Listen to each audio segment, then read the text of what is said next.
10 years ago, he vanished without a word. No goodbye, no explanation, no trace. She buried him in the graveyard of her heart and rebuilt her life from the wreckage he left behind. Now, inside the cold fluorescent corridors of Incheon Airport, Park Do-hyun is standing 20 feet away, and the boy walking beside her has his jaw, his eye, his silence. Do-hyun's chest stops working, because that child is 9 years old, and 9 years ago, Kamari Omandi was pregnant and completely alone. He never knew, she never told him, and now there is no running from the truth. If this story already has its hooks in you, hit like, drop a comment with the city you're watching from, and follow so you don't miss a single second of what happens next. This one goes all the way to the end.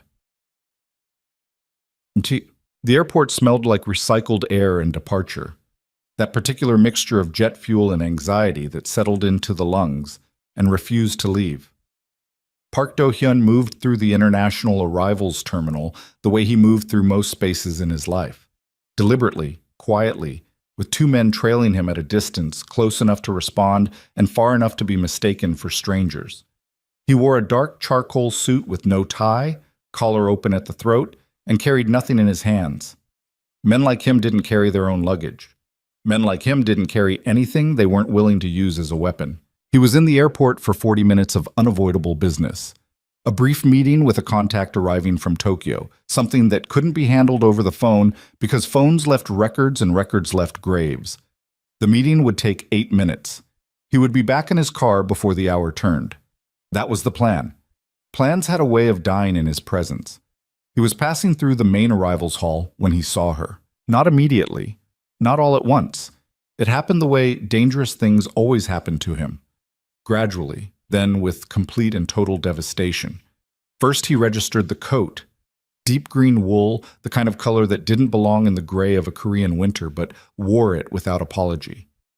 Then the posture. Straight-backed, composed. The posture of someone who had trained herself not to look tired, even when she was exhausted down to her marrow. Then the profile. The angle of her jaw. The way she turned her head with that specific impatience, scanning the arrivals board with eyes that missed nothing. His feet stopped moving. Behind him, one of his men, June, the younger one, nearly walked into his back.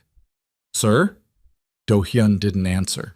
Kamari Omandi was standing at the edge of the arrivals gate 30 feet away, and she was exactly the same and completely different, and the sight of her hit him somewhere below the ribs with the force of something he had no clinical word for. He had spent 10 years constructing a version of himself that did not flinch. He flinched. She was on her phone, half listening to whoever was speaking, her free hand resting on the shoulder of the child standing beside her. The child. Do-hyun's gaze dropped. The boy was maybe 8 or 9 years old, slight but not small, with the kind of stillness in him that children either had naturally or learned from necessity. He was watching the arrivals board with complete focus, tracking something, counting something in his head. And even from 30 feet away, even through the crowd and the noise and the years, Do-hyun felt the bottom of his world tilt sideways, because the boy's jaw was his jaw. The angle of it, the quiet severity, the way he held his mouth, not quite closed, not quite open, like he was composing a sentence before he allowed himself to speak it. Do-hyun had seen that expression in mirrors for 38 years. He stood completely still in the middle of the arrivals hall, while travelers moved around him like a river splitting around stone. June said something again. Do-hyun couldn't hear it. He was doing the arithmetic without wanting to, the brutal, simple arithmetic.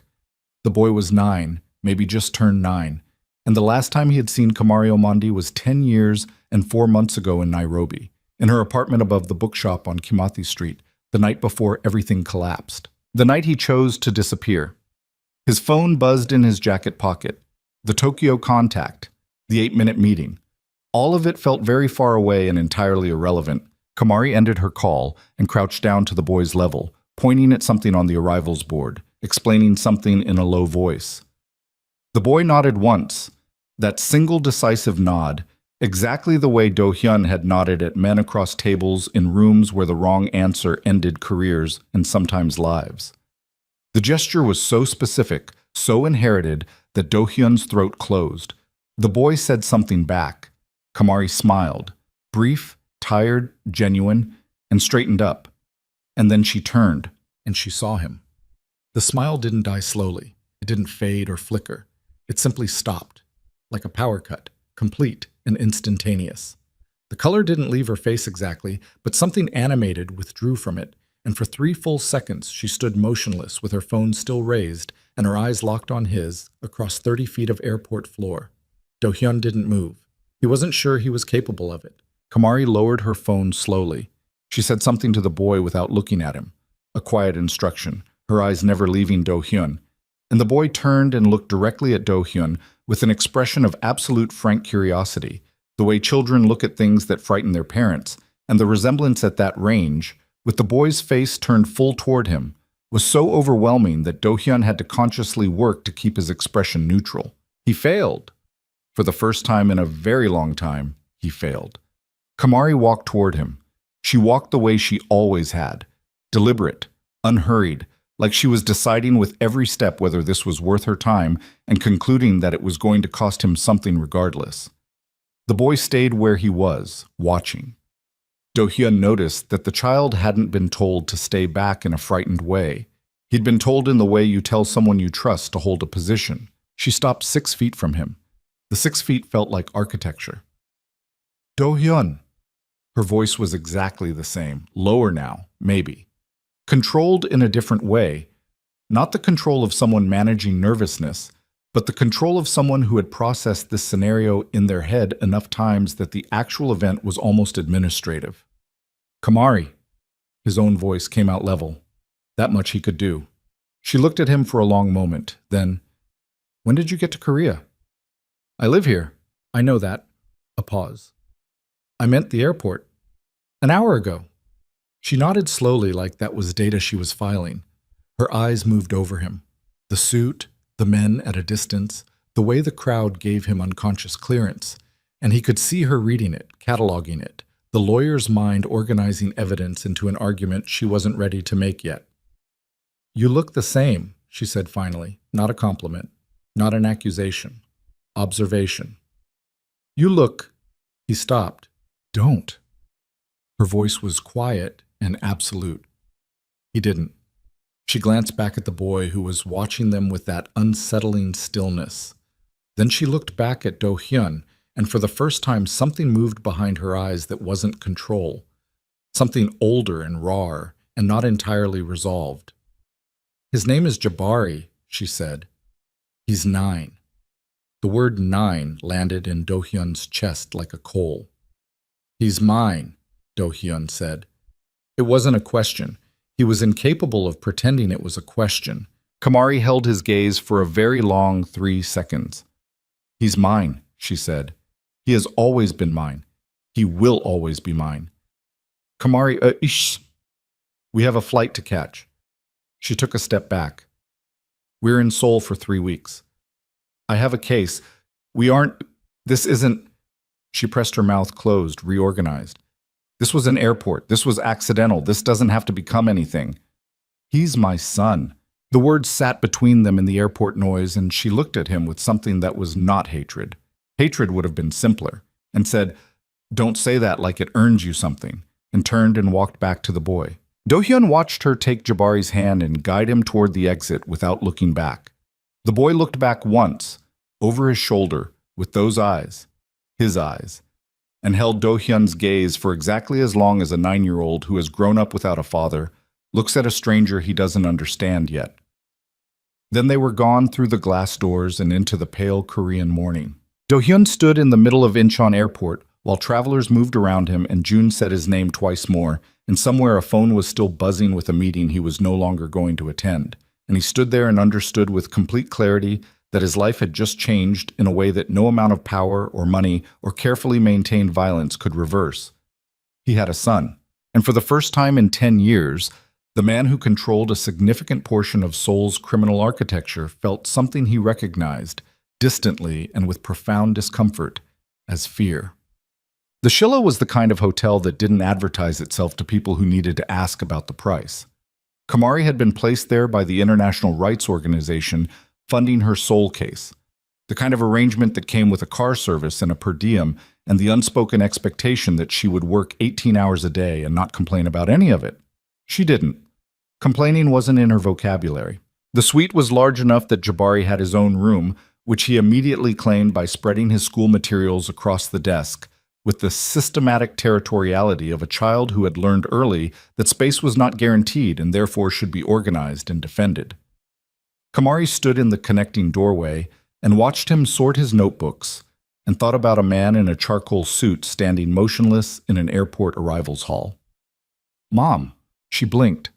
Jabari was looking at her with the expression she privately called his assessment face, the one that meant he was constructing a theory about her emotional state and deciding whether to share it. "I'm fine," she said before he could ask. "You didn't eat on the plane." "I ate." "The crackers aren't eating." She almost smiled. Almost. "Get your tablet set up. We have to figure out your school schedule for the next 3 weeks. Jabari turned back to his desk but didn't drop the subject. He never dropped subjects. That was the other thing. He held on to threads with a patience that unnerved adults and exhausted her in the specific way that admiration and worry occupied the same space.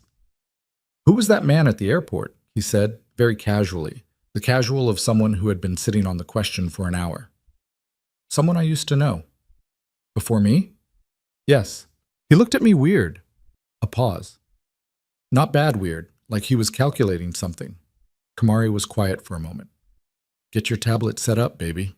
Jabari did. He didn't ask again that night, but she knew he would. He always came back to the unanswered things, patient as water finding its way through stone, and she had perhaps 3 weeks before he worked it out himself. Her son was not a child who required information to be volunteered. He required it to be withheld poorly, and then he would find it himself. She sat on the edge of the hotel bed with the city of Seoul spread out through the floor-to-ceiling window and thought about what Do-hyun's face had looked like when she said 9. She'd spent years preparing for the possibility of this conversation, drafting versions of it, deciding what she would and wouldn't say. She was a lawyer. She prepared. But preparation, she was discovering for the second time in her life, was an entirely inadequate defense against Park Do-hyun standing 6 feet in front of her with that devastated stillness in his face that she remembered from the very first time she understood he was not a simple man. She opened her laptop and pulled up the case files. Human trafficking, a network operating between Eastern Europe, East Africa, and Southeast Asia. 3 prosecutorial dead ends, 2 witnesses who had recanted under pressure, and a paper trail that disappeared into a series of shell companies registered in jurisdictions that did not cooperate with international courts. Her job for the next 3 weeks was to reconstruct enough of that trail to hand to South Korean prosecutors, enough to make an arrest that would hold. It was the kind of work that attracted attention from people who didn't want the trail reconstructed. She already had 2 emails she was choosing not to think about before bed. She worked until midnight, listening to the muffled sounds of Jabari's tablet through the wall, and then his silence as he fell asleep, and told herself that the man in the airport was a complication she would handle with the same methodical discipline she applied to everything else. She had been lying to herself since Nairobi. She was very good at it. Do-hyun's office occupied the top 2 floors of a building in Gangnam that officially belonged to a real estate investment firm with a spotless record and an annual charity gala attended by politicians. The real business happened in the lower of the 2 floors, in a room with no windows and very good soundproofing, where Do-hyun sat at the head of a table and listened to people tell him things they would rather have kept to themselves. He was there at 9 in the morning, having not slept, with a cup of coffee going cold beside him, and June standing near the door, looking professionally concerned. On the table in front of Do-hyun was a single sheet of paper with a name on it, Kamari Oman-D, 34, barrister, currently retained by the Geneva-based International Human Rights Collective on a case involving a trafficking network with ties to a Russian syndicate operating in Seoul. He'd had the sheet on his desk within 2 hours of leaving the airport. That was what his operation was, well, not primarily violence, though violence was available and was used when necessary, but information. He knew things before other people knew he knew them, and that asymmetry was the actual foundation of his power. Violence was just the enforcement mechanism. He read the sheet twice and then sat with it. She was here for 3 weeks. She was working a case that intersected, at multiple points he could already identify, with organizations that fell within his sphere. The trafficking network she was investigating had paid protection money to two of his sub-lieutenants 18 months ago, before Do Hyun had ordered that revenue stream shut down. There were connections, complicated ones. None of that was what occupied his mind. What occupied his mind was a 9-year-old boy with his jaw and his eyes and his silence, standing in an arrivals hall holding his mother's hand and looking at a stranger with a child's uncalibrated instinct for significance. Do Hyun pushed back from the table and walked to the window. Seoul in the morning was gray and relentless and enormous, the kind of city that processed human beings through its machinery without pausing to register their individual weight. He had grown up in this city. He had learned to be what he was in this city.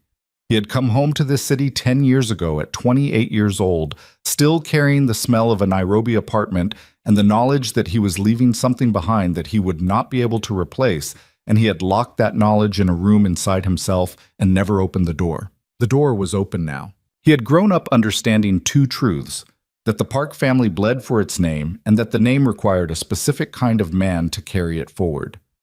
His father had been that man.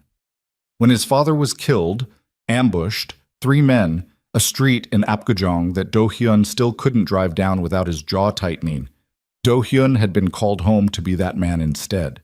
There had been no discussion, no choice presented. His father's most trusted lieutenant, a man named Han Seong-jae, who was 60 years old and had the eyes of something that had survived too many winters, had flown to Nairobi personally to deliver the news and the expectation simultaneously. "You are the heir. Come home. Come home now." Do Hyun had been 28 and in love and completely unequipped for what was being asked of him. He had told himself, in the 3 hours between Han's arrival and his departure, that he was protecting Kamari, that bringing her into this world would destroy her, that disappearing was an act of mercy rather than cowardice. He had been lying to himself for 10 years. He was aware of this. The awareness did not make the lie any more comfortable to carry. He turned back to the table. "Find out where she's staying." June hesitated. "Sir, I already know she's at the Shilla. I want the room number and her schedule for the next 3 weeks." June nodded and left without further comment. Do Hyun sat back down and looked at the sheet of paper again and thought about what Kamari had said. "He's mine. He has always been mine." She was right. That was the thing he was going to have to carry. She was entirely right. He had made his choices, all of them, and Kamari Omandi had absorbed the consequences of every single one, while raising a child alone in Nairobi and building a legal career from the ground up, and becoming the kind of woman who walked through international airports with the posture of someone who had long since stopped waiting to be rescued. She had built herself a life without him, and built their son into a person without him, and she was right to say what she'd said. It didn't change what he knew. Jabari was his son, and Do Hyun was whatever else was true about him, whatever accounting the universe was eventually going to make of his choices. Not the kind of man who walked away from that. Not again. He had already walked away once. He understood now, with the kind of clarity that only comes when time has finished doing its work, that it had been the worst thing he'd ever done. Worse than the violence, worse than the inheritance he'd accepted, worse than all the specific and nameable acts of a life spent in the company of men who solved problems with finality. The worst thing he had ever done was leave a woman who loved him pregnant and alone in a city on the other side of the world. He was going to have to find a way to live with that. He was also going to have to find a way past it. The law offices of the Human Rights Collective's Seoul affiliate were located in a mid-rise in Seocho, 3 floors of open-plan desks and conference rooms with glass walls and the specific fluorescent exhaustion of people doing work they believed in for money that didn't adequately reflect that belief. Kamari arrived at 8:30, which was 30 minutes after she was expected and 40 minutes before most of her new colleagues, and claimed a desk by the window and started reading. The case was called the Meridian File internally, though it had no official title because it was not yet an official case. What it was currently was 3 years of investigative groundwork assembled by a loose coalition of lawyers, journalists, and former law enforcement personnel across 4 countries, bundled into a folder that ran to nearly 800 pages and constituted the most comprehensive existing documentation of a trafficking operation that had processed an estimated 4,000 people through its network over 6 years. 4,000 people. Kamari made herself hold that number.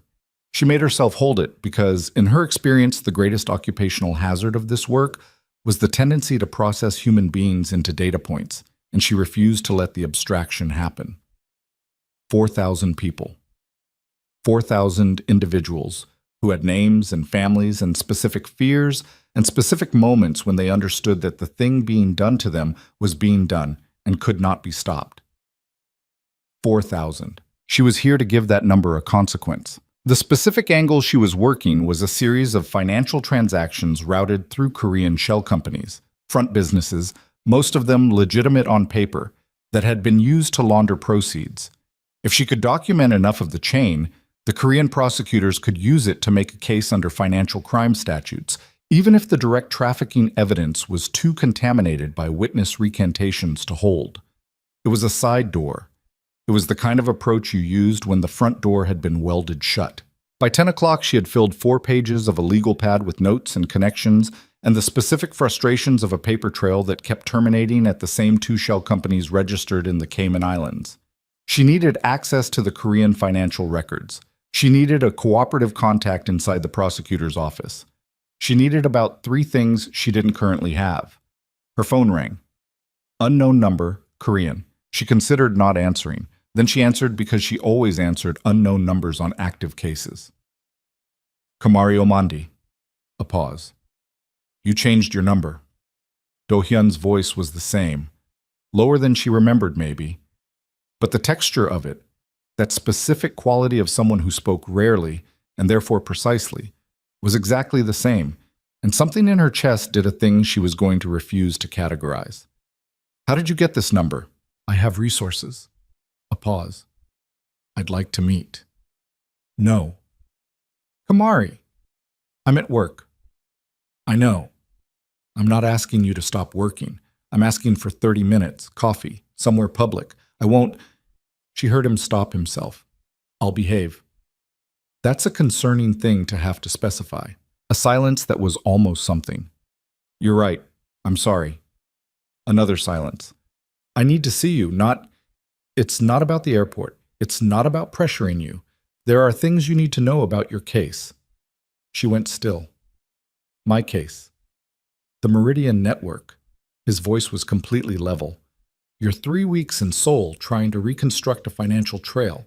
I know things that would save you most of those 3 weeks. Kamari stared at her legal pad and the frustrating terminated trail and thought about what it meant that Park Do-hyun knew the name Meridian Network.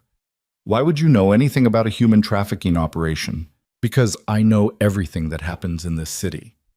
A pause. And because 18 months ago, 2 men who worked for me accepted money from that network without my authorization. When I found out, I shut it down and returned the money. Another pause. I'm not asking you to trust me. I'm asking you to sit across from me for 30 minutes and decide for yourself what the information is worth. Kamari was quiet. There's a cafe on Gil, he said. Neutral ground. Nice enough that a scene would be embarrassing. Tomorrow morning, 8 o'clock. She didn't say yes. I'll think about it. She ended the call before he could say anything else. She sat for a moment with her hand on the phone and her legal pad in front of her, and the weight of what she was holding in her chest. Not the conversation, not the information he'd dangled, but the voice. The voice that sounded like 10 years ago in a way she was not prepared for, and had no appropriate professional framework to process. She turned back to the dead-end financial trail. She was there at 8 o'clock the next morning. The cafe was exactly as described. A narrow shop house on the tree-lined street with good light and enough ambient noise to make it difficult to be overheard. Do-hyun was already there when she arrived, seated with his back to the wall at a corner table, with a coffee in front of him. He wasn't drinking, and the kind of composed attentiveness that she recognized now as the watchfulness of a man who was always calculating threat levels in any room he entered. He stood when he saw her. She noticed that. He'd always done it. Stood when she entered a room, not performatively, just automatically, like it was a setting that ran beneath his conscious behavior. She sat down across from him. A server materialized and she ordered black coffee and the server disappeared again. You came, he said. I almost didn't. I know. He looked at her with that directness he'd always had, Not aggressive, just unfiltered, like social lubrication was a layer he'd never learned to install. How is he, Jabari? We're not starting there. Okay. He accepted it without resistance. He reached into his jacket and produced a folded document, 4 pages she could see, dense with what looked like financial data, and placed it on the table between them. The 2 shell companies you keep dead-ending at, Crestline Holdings and Meridian Pacific. They have a third entity, a Korean company called Sung-On Logistics that isn't visible from the international filings because it was registered under a nominee directorship. That's where the money actually lands. Kamari looked at the document without touching it. How do you know what I'm dead-ending at? I have a source inside the prosecutor's office. That's corruption. That's information management. He held her gaze. The source tells me things. I haven't used it to compromise your investigation. I used it to understand it. That's a distinction that won't hold up in court. We're not in court. She looked at him for a long moment. If I take this document, it's clean. The financial data came from a licensed private investigation firm. The sourcing is documented. You can use it. He paused. I'm not trying to contaminate your work, Kamari. I'm trying to help. Why? He was quiet for a moment. Because the network you're investigating has done things in this city that He stopped. Started again. Because 4,000 people is a number that doesn't sit right with me, regardless of what else I am. What are you? She said. Exactly. What are you? The server set down her coffee. Neither of them looked at it. I think you already know, he said. You're a lawyer. You've been in Seoul 24 hours and you've been running my name. She hadn't confirmed that, but she didn't deny it either, and he read the silence accurately. I control a significant portion of the informal economy in this city, he said. Protection, finance, certain goods and services that operate outside legal frameworks. I inherited it. I've maintained it. I've tried to... A slight pause. I've tried to run it in ways that cause less damage than the alternatives. That's a remarkable way to describe organized crime. Yes, he said simply. It is. Kamari picked up the document. She read the first page. The financial data was exactly as he'd described. Specific, clean, documented. If Sung-An Logistics was real, and the paper trail connected to it the way this document suggested, it was the side door she'd been looking for. It would save her weeks. She folded it and put it in her bag. Thank you, she said. Then, because she was constitutionally incapable of leaving things unresolved, I didn't tell you about Jabari because I didn't know how to find you, and then because I decided I didn't want to. She met his eyes. Both of those things are true simultaneously. I know, he said. You don't get to be angry about it. I'm not angry. He looked at her steadily. I had choices. I made the wrong ones. I've known that for 10 years. Something moved in his face. Brief, controlled, genuine. He looks like me. He thinks like you, she said before she could stop herself. It's more unsettling. Something in his expression, the first fully unguarded thing she'd seen since the airport, and then it was gone, locked back behind the composure. I want to know him, he said.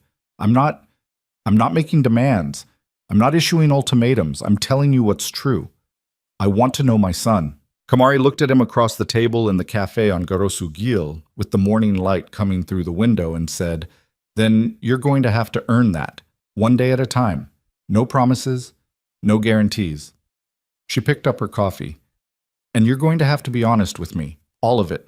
No more information management. Do-hyun nodded once. That decisive nod. Exactly like Jabari's. She looked away from it and drank her coffee and told herself that what she was feeling was not the beginning of anything. It was the processing of something old and incompletely resolved, and it would pass, and she was a disciplined woman with a difficult case and a 9-year-old son to protect, and she was absolutely not sitting in a cafe in Seoul feeling the walls she'd spent a decade building develop structural problems. She was not. Jabari met Do-hyun on day 4. It wasn't planned.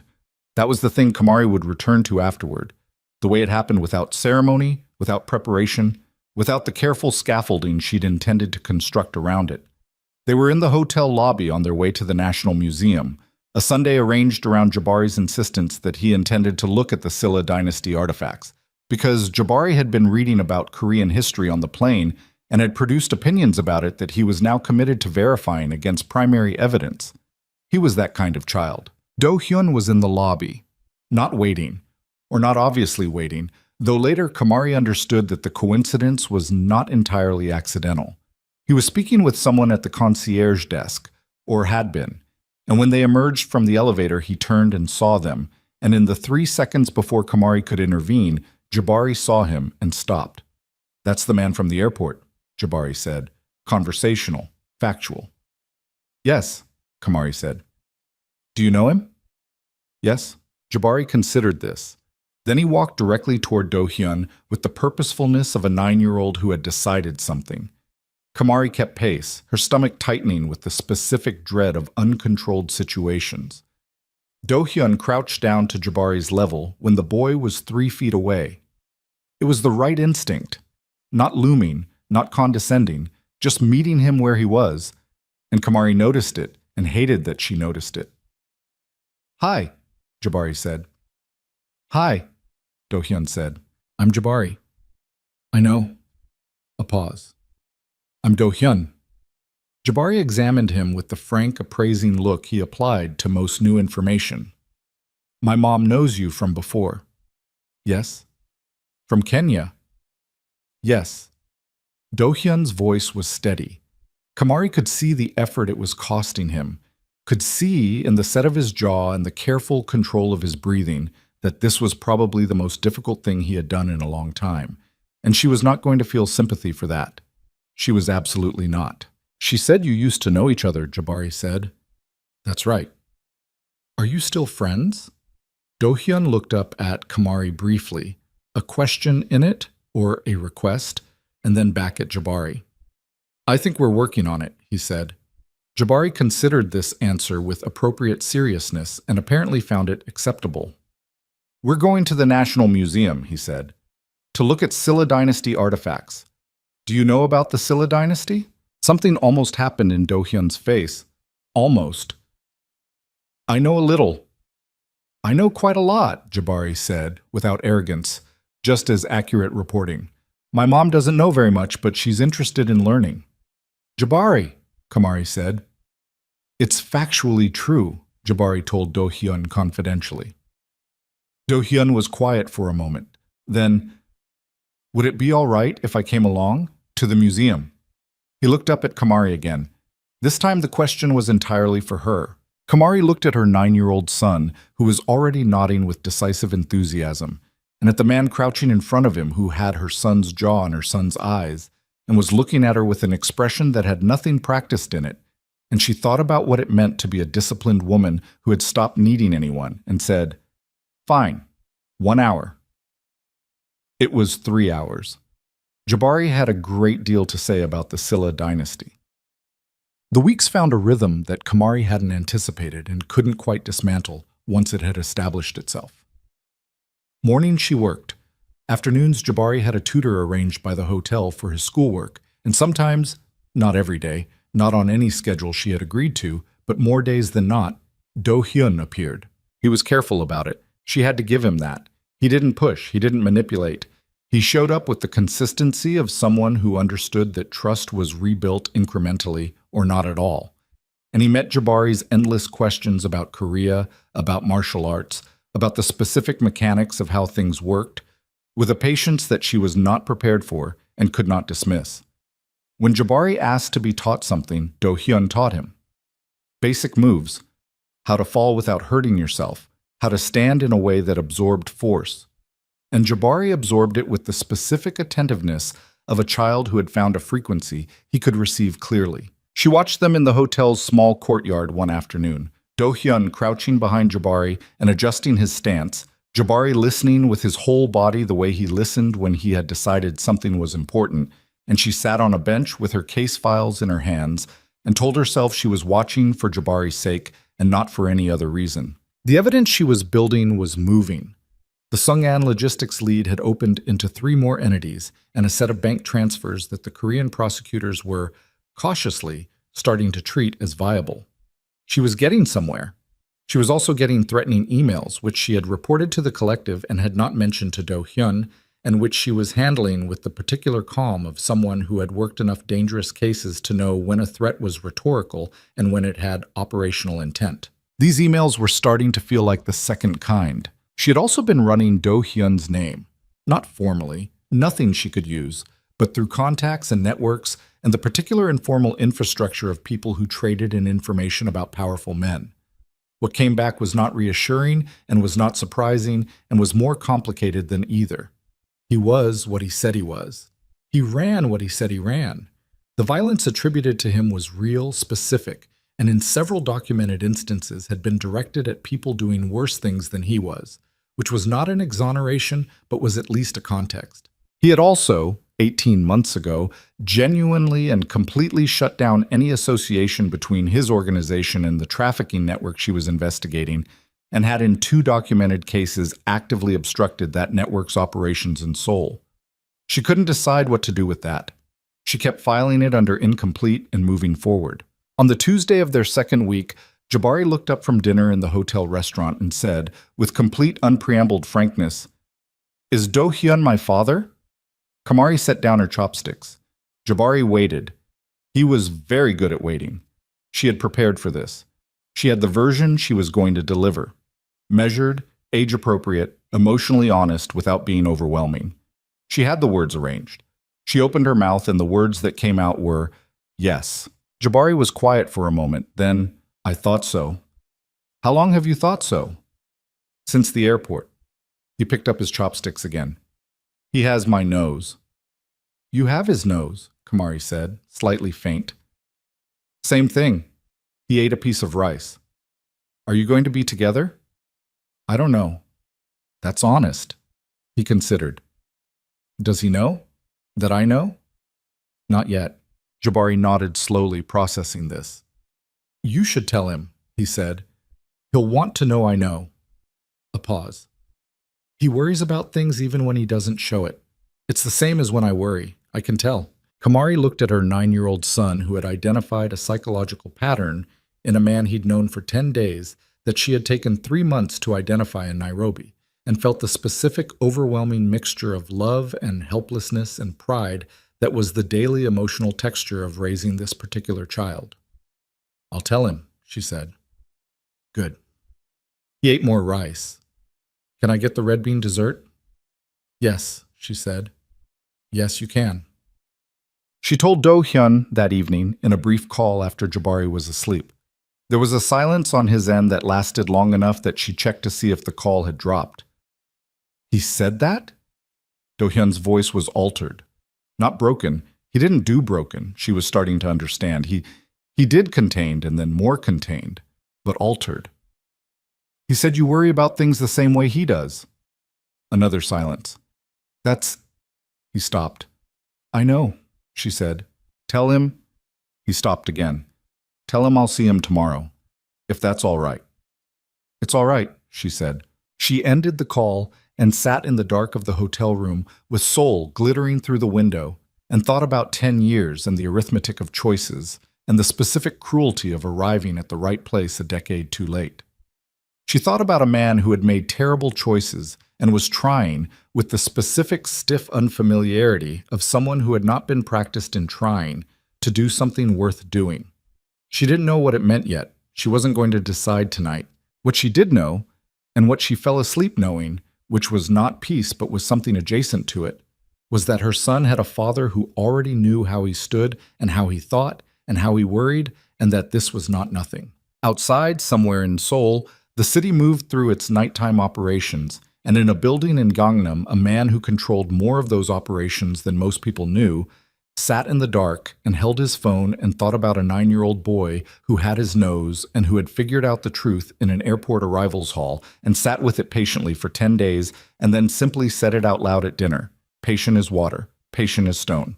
Do-hyun sat with that and understood for the first time that his son was going to be. Do-hyun was there at 8 in the morning, not summoned, not invited with any specific warmth.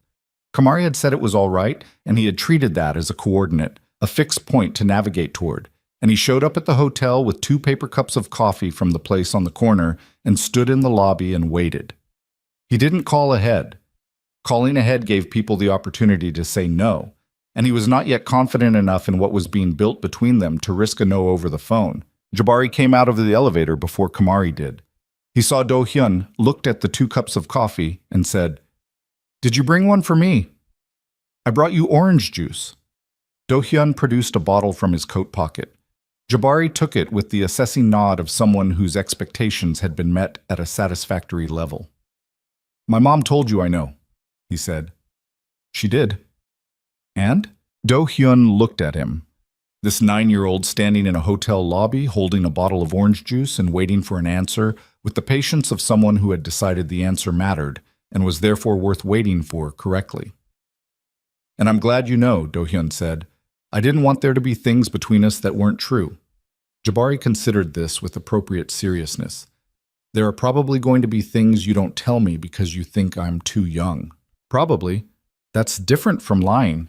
"Yes," Do Hyun said. "It is." Jabari appeared to accept this philosophical distinction and opened his orange juice. Kamari stepped out of the elevator 30 seconds later, saw them standing together, and went very still for just a moment. A beat, barely perceptible, but Do Hyun caught it because he caught everything, before she continued walking toward them. She was in work clothes. Her face had the controlled composure of someone who had made a decision and was committed to the execution of it regardless of how the execution felt. She took the coffee he offered without comment. "Thank you." "He asked if I brought one for him," Do Hyun said. "I know." She looked at Jabari. "We talked about demanding things from people." "I didn't demand. I inquired." Jabari drank his orange juice. Something almost happened in Do Hyun's face again. Kamari saw it, looked away from it, drank her coffee. The morning moved the way the previous 10 days had moved, with a rhythm that had no official shape, but had nonetheless become familiar in the way that dangerous things became familiar, through repetition and the gradual erosion of the distance that familiarity required. They walked. Jabari had produced a list of things he wanted to see in Seoul before they left, organized by district and cross-referenced with public transit maps, and Do Hyun had spent 2 days quietly ensuring that certain locations on that list were accessible without the navigational complications that would otherwise arise from his presence in public spaces. He didn't explain this to Kamari. She noticed anyway. "You've arranged things," she said, while Jabari was absorbed in the window display of a shop in Insadong selling traditional paper crafts. "Some things. I don't need you to arrange things." "I know." He kept his eyes on Jabari. Jabari wanted to see Gyeongbokgung on Saturday. On Saturdays, there are tour groups that move through that corridor at 11. I've asked someone to check whether the eastern gate is less congested. Kamari was quiet for a moment. "You've asked someone?" "Yes." "Who?" He looked at her then. "Someone who works for me."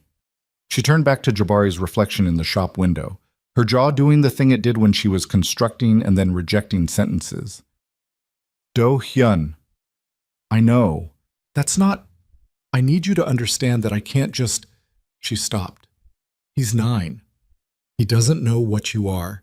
He knows you're his father, and he knows you know things, and he knows people seem to defer to you, and he has categorized all of this under interesting, because he's 9, and the world is still largely interesting to him rather than threatening. I need it to stay that way." Do Hyun was quiet for a moment. "I'm not going to let anything threaten him." "That's not the point. The point is that he doesn't need to understand why nothing threatens him. He doesn't need to see the infrastructure." She turned to face him fully. "Can you do that? Can you be..." She pressed her mouth closed. "Can you be a person? Just a person. Not the other thing. When you're with him."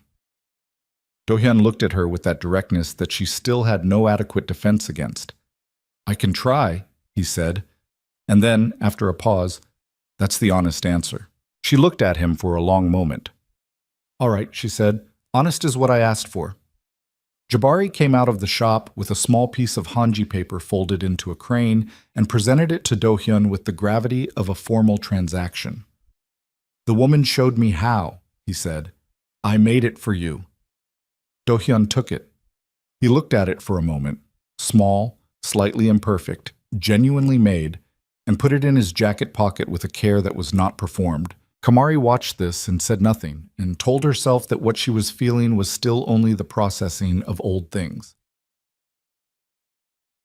The message came at 2:17 in the afternoon on a Wednesday. Kamari was at her desk in the Seocho office with the Sungon logistics documents spread in front of her and 3 screens open when her personal phone lit up with a number she didn't recognize. She let it go to voicemail. 30 seconds later, a text came through from the same number. You are building something that belongs to people who do not appreciate architects. Stop now or we will find a more permanent way to slow your work. This is the first message. There will not be many. She stared at the text for 10 seconds. Then she photographed it, emailed the photograph to the collective security coordinator in Geneva, forwarded it to the Seoul police detective who was nominally assigned to case security, and put her phone face down on the desk and went back to the Sungon documents. This was procedure. She had procedure for this. She had been through it before, a case in Lagos, a case in Bangkok, both of which had produced threatening communications, and neither of which had produced actual violence against her person. The calculus was usually that lawyers were more useful threatened than harmed. Harmed lawyers attracted attention. Threatened lawyers sometimes stopped. She was not going to stop. What she was going to do was finish tracing the Sungon chain before anyone with operational intent had time to move their money somewhere she couldn't follow it. The threat was actually useful information. It meant she was close enough to something real that real people were feeling the pressure. She did not tell Do-hyun. She told herself this was because it was none of his business, which was true. She told herself it was because involving him would complicate the case, which was also true. She did not examine the third reason, which was that telling Do-hyun would trigger a response she was not sure she was prepared to manage. She was in the middle of a critical document when her colleague Min-ji appeared at her desk with an expression that meant news. The prosecutor's office called, Min-ji said. They want a meeting. Tomorrow morning, 9 o'clock. Kamari straightened. Which prosecutor? Yoon Chang-ho. Min-ji's voice had a specific texture. He's senior. Very senior. He doesn't usually take meetings on ongoing investigations at this stage. Kamari thought about Do-hyun's source inside the prosecutor's office. She thought about information management. She thought about the particular feeling of having multiple forces operating around her that she could neither fully see nor fully control. I'll be there, she said. Kid. Prosecutor Yoon was in his late 50s, with the careful posture of a man who had been navigating institutional politics for long enough that his body had adapted to permanent diplomatic caution. He shook Kamari's hand across a desk that was too clean, the desk of a man who kept his real work somewhere else, and offered tea she didn't want. Ms. Omandi, he said, your reputation precedes you. I'd rather my work preceded me, she said. A slight smile, not warm. Of course. He folded his hands on the clean desk. Your investigation into the Meridian Network. We have been following your progress with interest. I was told you weren't aware of our investigative direction at this stage. We have resources, he said. The same phrasing Do-hyun had used. Kamari felt the coincidence land in her chest like a stone in water. Ms. Omandi, I want to speak plainly. Please. The Meridian Network has connections in this city that extend into areas of significant political and economic sensitivity. The financial trail you are pursuing, the Sungon chain, will, if followed to its end, implicate individuals whose cooperation we rely upon for other, larger matters. He paused. I am not asking you to stop. I am asking you to consider the value of a strategic pause. 3 months. We use that time to secure testimony from a cooperative witness we are currently cultivating. We then proceed with a prosecution that is cleaner, Kamari said, more comprehensive, less damaging to your political relationships. His smile didn't change. More likely to result in successful convictions. Kamari looked at him across the clean desk. She thought about 4,000 people. She thought about the text on her phone. She thought about a financial trail that was 3 weeks from being complete enough to be usable. I appreciate your candor, she said. My answer is no. The smile remained. I expected as much. I wanted it noted that the conversation occurred. He stood. Be careful, Ms. Omandi. This city has considerable respect for the rule of law.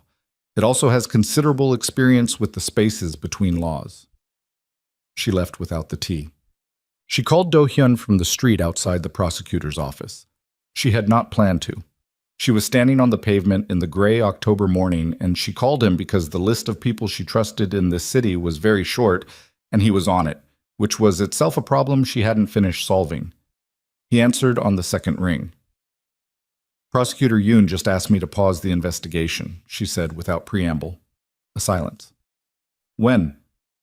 10 minutes ago. What reason did he give? Political sensitivity? Larger interests? The standard architecture of obstruction dressed in institutional language. She was walking without direction, burning off the adrenaline.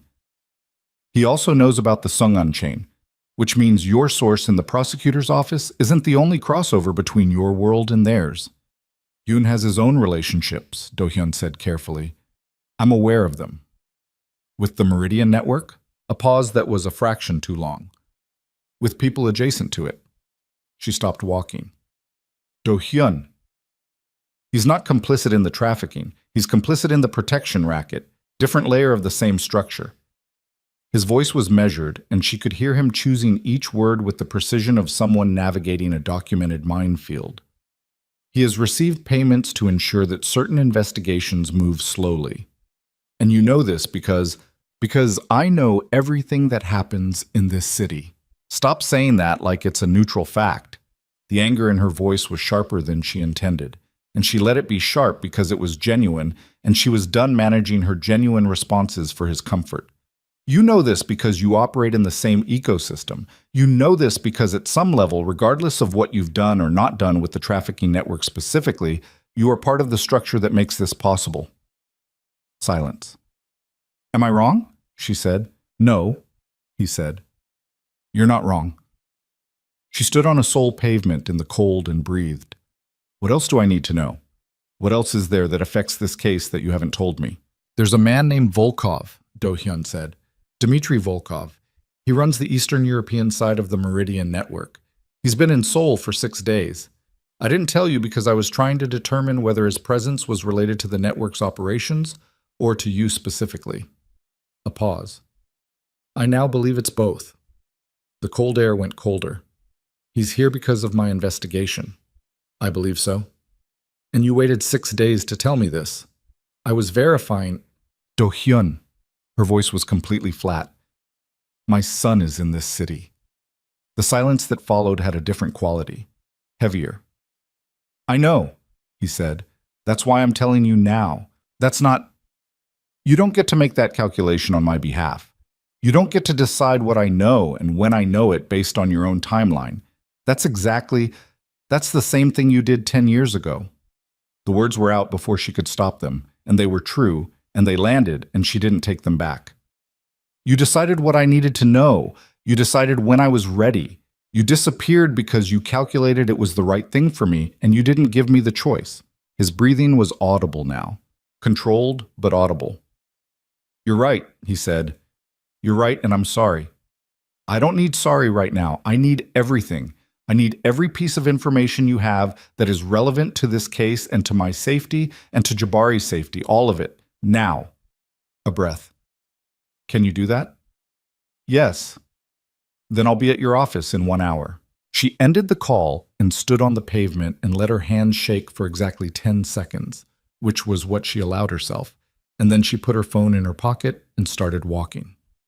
Do-hyun's real office, not the investment firm's reception floors, but the actual room where actual decisions were made, was not what she had expected, and was exactly what she should have expected. It was spare. A table, chairs, a whiteboard with nothing on it, one window looking out at a building across the street. No art, no display. The room of someone who had never needed the environment to communicate power because the power communicated itself through other means. He was standing when she arrived. June let her in and disappeared.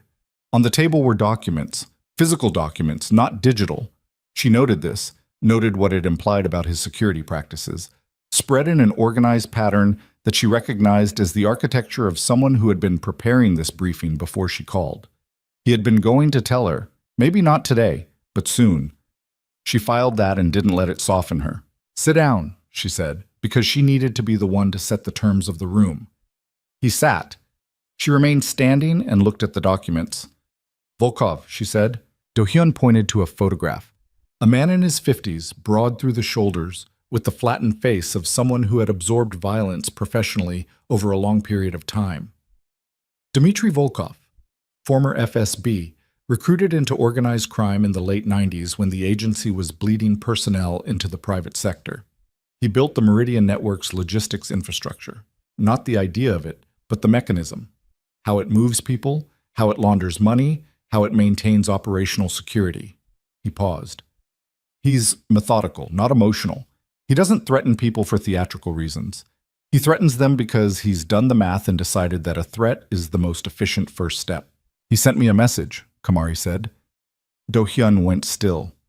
When? Yesterday afternoon. I reported it to Geneva and to the police. The stillness had something new in it now. Not anger exactly, or not only anger, something that ran underneath the anger, older and more structural. What did it say? She told him. He listened without expression, and the absence of expression was itself a kind of expression, and she watched his hands, which were flat on the table, and watched the moment when they became slightly less flat. You should have told me immediately, he said. I am not obligated to tell you anything immediately. Her voice was steady. I handled it through appropriate channels. The appropriate channels include a police force that has at least 2 officers on Meridian's payroll and a prosecutor who takes payments to slow investigations. He said it without heat, just fact, delivered with the precision of someone who had mapped the corruption in this city the way a surveyor maps terrain. The appropriate channels are not appropriate here. So what is appropriate, she said. Your channels? Your people? Do-hyun, the moment I route my security through your organization, my case is compromised. Any evidence I've gathered becomes challengeable. Any conviction we get becomes vulnerable to appeal. She looked at him across the table. I am a lawyer. I cannot win this using your methods. I'm not asking you to win it using my methods. His voice was still controlled, but there was something beneath the control now, something that had been quiet for a long time and was running out of room. I'm asking you to let me keep you safe while you use yours. Those two things are not separable in the way you're describing. They can be. They cannot. She leaned forward. If Volkov is watching my investigation, he's watching everyone around me, including you, including the fact that I'm meeting with you. If that becomes known, if it becomes documentable, my entire case collapses under the weight of my association with a known criminal organization. Do-hyun was quiet. I know, she said. I know what that means, and I know it's not what you want to hear. But you asked me to be honest with you, and I'm being honest. You are a liability to this case. The same power that you want to use to protect me is the thing that could destroy everything I've built. The silence stretched. Outside, Seoul continued its operations. Somewhere in the building, a phone rang and was answered, and a door opened and closed. Then what do you want from me? He said. Very quiet. I want the information, she said. All of it. Everything you know about Volkov, about the network, about the financial chain. I'll use it to build a case through legitimate sources, and I'll find ways to document the trail that don't lead back to you. She straightened. And I want you to stay away from Jabari until this is over. The last sentence landed differently from everything else. She saw it. Kamari, I don't say that to hurt you. And she didn't. She said it because it was true and because she had a child, and the child was the fixed point around which every other calculation organized itself. I say it because if Volkov has identified me, he's identified my proximity to you. And if he's done the math on how to reach me most efficiently, the answer involves Jabari. I will not have my son used as leverage because I made the mistake of... She stopped. Because you trusted me, he said. She didn't answer, which was an answer. Do-hyun looked at her for a long time with his hands flat on the table and the document spread between them and the window behind him gray with the Seoul afternoon. Then he said, Tell me one thing. Honestly. What? If the case was finished, if Volkov was gone, if all of this was resolved. He held her gaze. Would you still want me to stay away? The room was very quiet. Kamari looked at the man across the table, the man who had left her, who had been wrong, who was trying in the specific stiff way of someone who had never learned to try, who crouched down to Jabari's level and adjusted his stance and put a paper crane in his jacket pocket with a care that was not performed. And she said, "I don't know." "That's the honest answer," he said. The same words he'd used to Jabari, patient as water, patient as stone. She gathered her copies of the documents and left. In the elevator going down, she let her forehead rest against the cool metal wall for exactly 5 seconds. Then she straightened and watched the floors descend and thought about Volkov in this city for 6 days and her son in a hotel on the other side of Seoul, and something that had been manageable dread became something else entirely. Her phone buzzed. A text from a number she didn't recognize. Different number from the first message, but the same flat syntax, the same deliberate economy of threat. "We know about the boy." The elevator doors opened. Kamari stood in the lobby of Do-hyun's building and read the message twice and felt the floor of the world drop away beneath her feet, and understood with absolute and terrible clarity that this had just become something she could not handle. She was back through the lobby doors before the elevator had finished closing behind her. Do-hyun was still at the table when she came back through the office door without knocking. He looked up and read her face in the half-second before she spoke and was already standing. She held the phone out to him. He took it, read the message, read it again. The quality of his stillness changed. It was the same stillness she had seen in the airport, in the cafe, across the table 20 minutes ago, but this one had a different density to it, like something had been compressed to a point where compression was no longer possible, and the next thing that happened would not be stillness at all. "When did this come?" he said. 30 seconds ago. Lobby." He was already moving, phone out, calling someone. The conversation immediate and in Korean too fast for her to follow completely, but she caught enough. "Hotel. Now. The boy. 2 men. Don't move him. Confirm." He ended the call and made a second one before the first had fully disconnected, and she stood in the doorway and felt the specific terror of being in a situation where someone else's infrastructure was the only thing standing between her child and something she couldn't name yet. "My people are at the Shilla," he said. "Jabari is in the hotel. He hasn't left. He's with the tutor until 4. "I know." He was already at the door. "We need to move." "Do-hyun!" "Kamari." He turned. His face was the controlled face, the professional face, but underneath it something had cracked open that she recognized because she was feeling it too. The specific animal terror of a parent understanding that their child is in proximity to danger. "We can argue about everything else later. Right now I need you in my car, and I need us at that hotel in 15 minutes. Can you do that?" She could do that. She was already doing it. The car was a black Genesis with tinted windows and a driver who did not look at them in the mirror. Do-hyun sat beside her in the back seat and made 3 more calls she partially understood and partially didn't, and she sat with her hands in her lap and ran through the arithmetic of what she knew. Volkov had been in Seoul 6 days. He had sent the first message yesterday. He had sent the second message 30 seconds after she walked out of Do-hyun's building, which meant he had someone watching Do-hyun's building, which meant he knew about the meeting, which meant the association she had been trying to prevent was already documented. The case was compromised. She didn't know to what degree. That was a problem she would solve later. The immediate problem was her son. "How did they know where I was?" she said. Do-hyun was quiet for a half-second. "My building has external surveillance coverage. The footage is someone with the right access could pull it." "Who has that access?" Another half-second. Shorter than the first, but she noticed it. "Technically, several contractors." "Do-hyun, who has that access?" He looked at her. "I'm going to find out." "That's not an answer." "It's the only answer I have right now that's true." His jaw was set in a way she recognized. Jabari's jaw, doing the same thing when he was processing something that required more room than he currently had. "Someone in my organization, or someone with access to my organization's systems, gave Volkov information. I don't know who yet. I will know." The car moved through Seoul traffic with the efficiency of a vehicle whose driver understood that certain passengers did not wait for lights in the conventional way. Kamari looked out the window at the city and thought about Jabari in the hotel room with his notebooks and his organized desk and his patient 9-year-old certainty that the world was a place of interesting problems rather than genuine threats. She thought about that certainty and what it would cost to preserve it. "When we get there," she said, "I go in first, alone." "Kamari, he's my son. I'm the one who walks through that door, and I'm the one who decides what he sees and what he doesn't see and what gets explained. Her voice did not shake. She was very focused on that. Your people can be in the building, but Jabari sees me first. Do-hyun looked at her for a moment and then nodded. One nod. Agreed. Well, Jabari was at his desk when she came through the hotel room door, a textbook open in front of him and a half-eaten apple at his elbow. The tutor, a young woman named Soo-yeon, who had proven admirably unflappable over 2 weeks, sitting across from him with a grammar worksheet. Both of them looked up.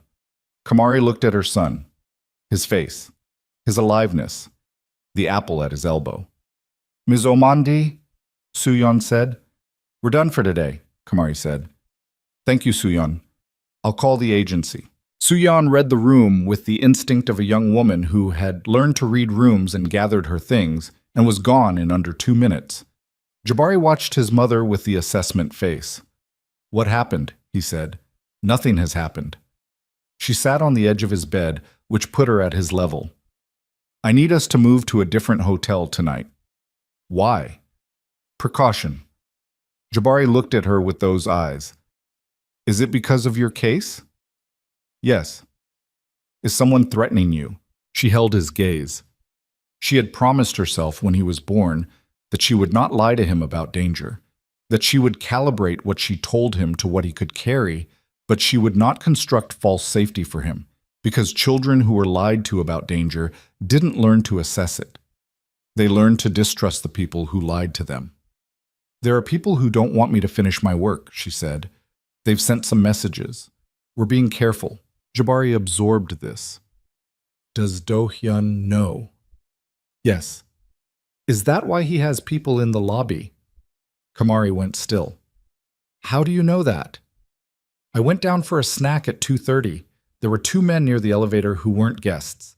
They had the same way of standing that Do-hyun's people have. He said this completely without drama. I came back upstairs.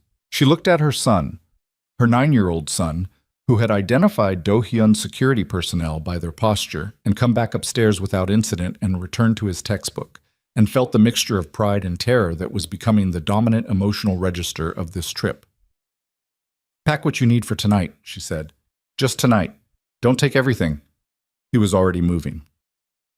The second hotel was smaller in a district Do-hyun knew, a place that did not appear on the standard booking platforms, the kind of arrangement that existed because certain people required discretion that the conventional hospitality industry could not provide. Kamari registered under a different name, using documentation that Do-hyun's people produced with an efficiency she chose not to examine. Jabari looked at the documentation process with the focused attention of a child filing information for later. She got him settled. He asked for the textbook he'd forgotten to pack, and she told him she'd get it tomorrow, and he accepted this with the grace of someone deciding that flexibility was the appropriate response to a situation he didn't fully understand. She sat on the edge of his bed until his breathing slowed, and then she went into the main room, and Do-hyun was there. She had not told him to be there. He was there anyway. She sat down across from him. Between them on the table were 2 cups of coffee that had been there long enough to be wrong temperature. Neither of them touched them. Tell me about the leak, she said. His face was doing the compressed thing again. He had been on his phone since the hotel, in and out of the room, conversations in Korean that she caught pieces of. Names, mostly, cross-referenced against something, demands for information that were not requests. She had let him work. She recognized work when she saw it. His name is Ryu Tae-suk, Do-hyun said. He's been with my organization for 7 years, logistics coordinator. He had access to the building surveillance system through his administrative credentials. A pause. He also had access to a significant portion of our financial routing documentation. Had. He's in custody. My custody. She noted the distinction and its implications and moved past it. How long has he been feeding information to Volkov? Based on what we've pulled from his communications, 4 months. 4 months. She did the math.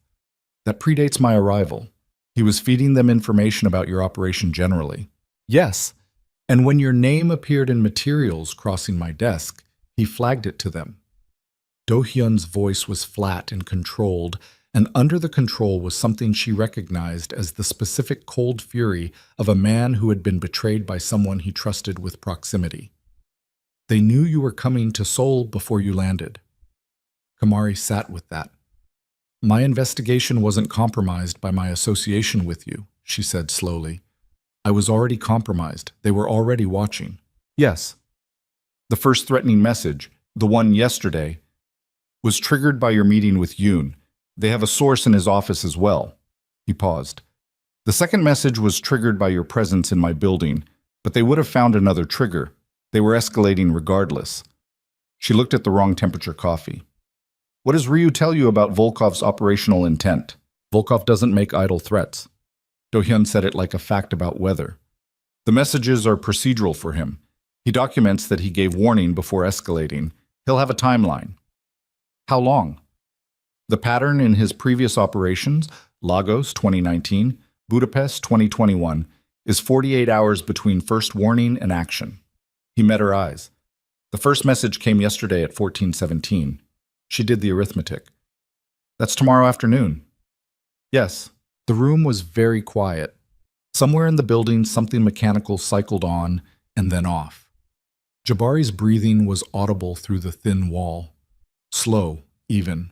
The breathing of a child who had packed what he needed for one night and gone to sleep with the adaptability of someone raised by a woman who did not show fear.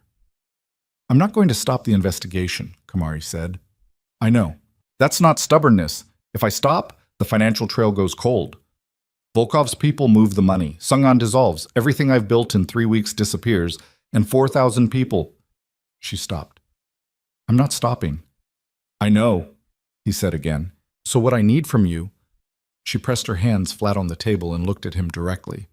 What I need is everything, not managed information, not things you're verifying, everything you know about Volkov's location, his people, his operation in Seoul, all of it, right now.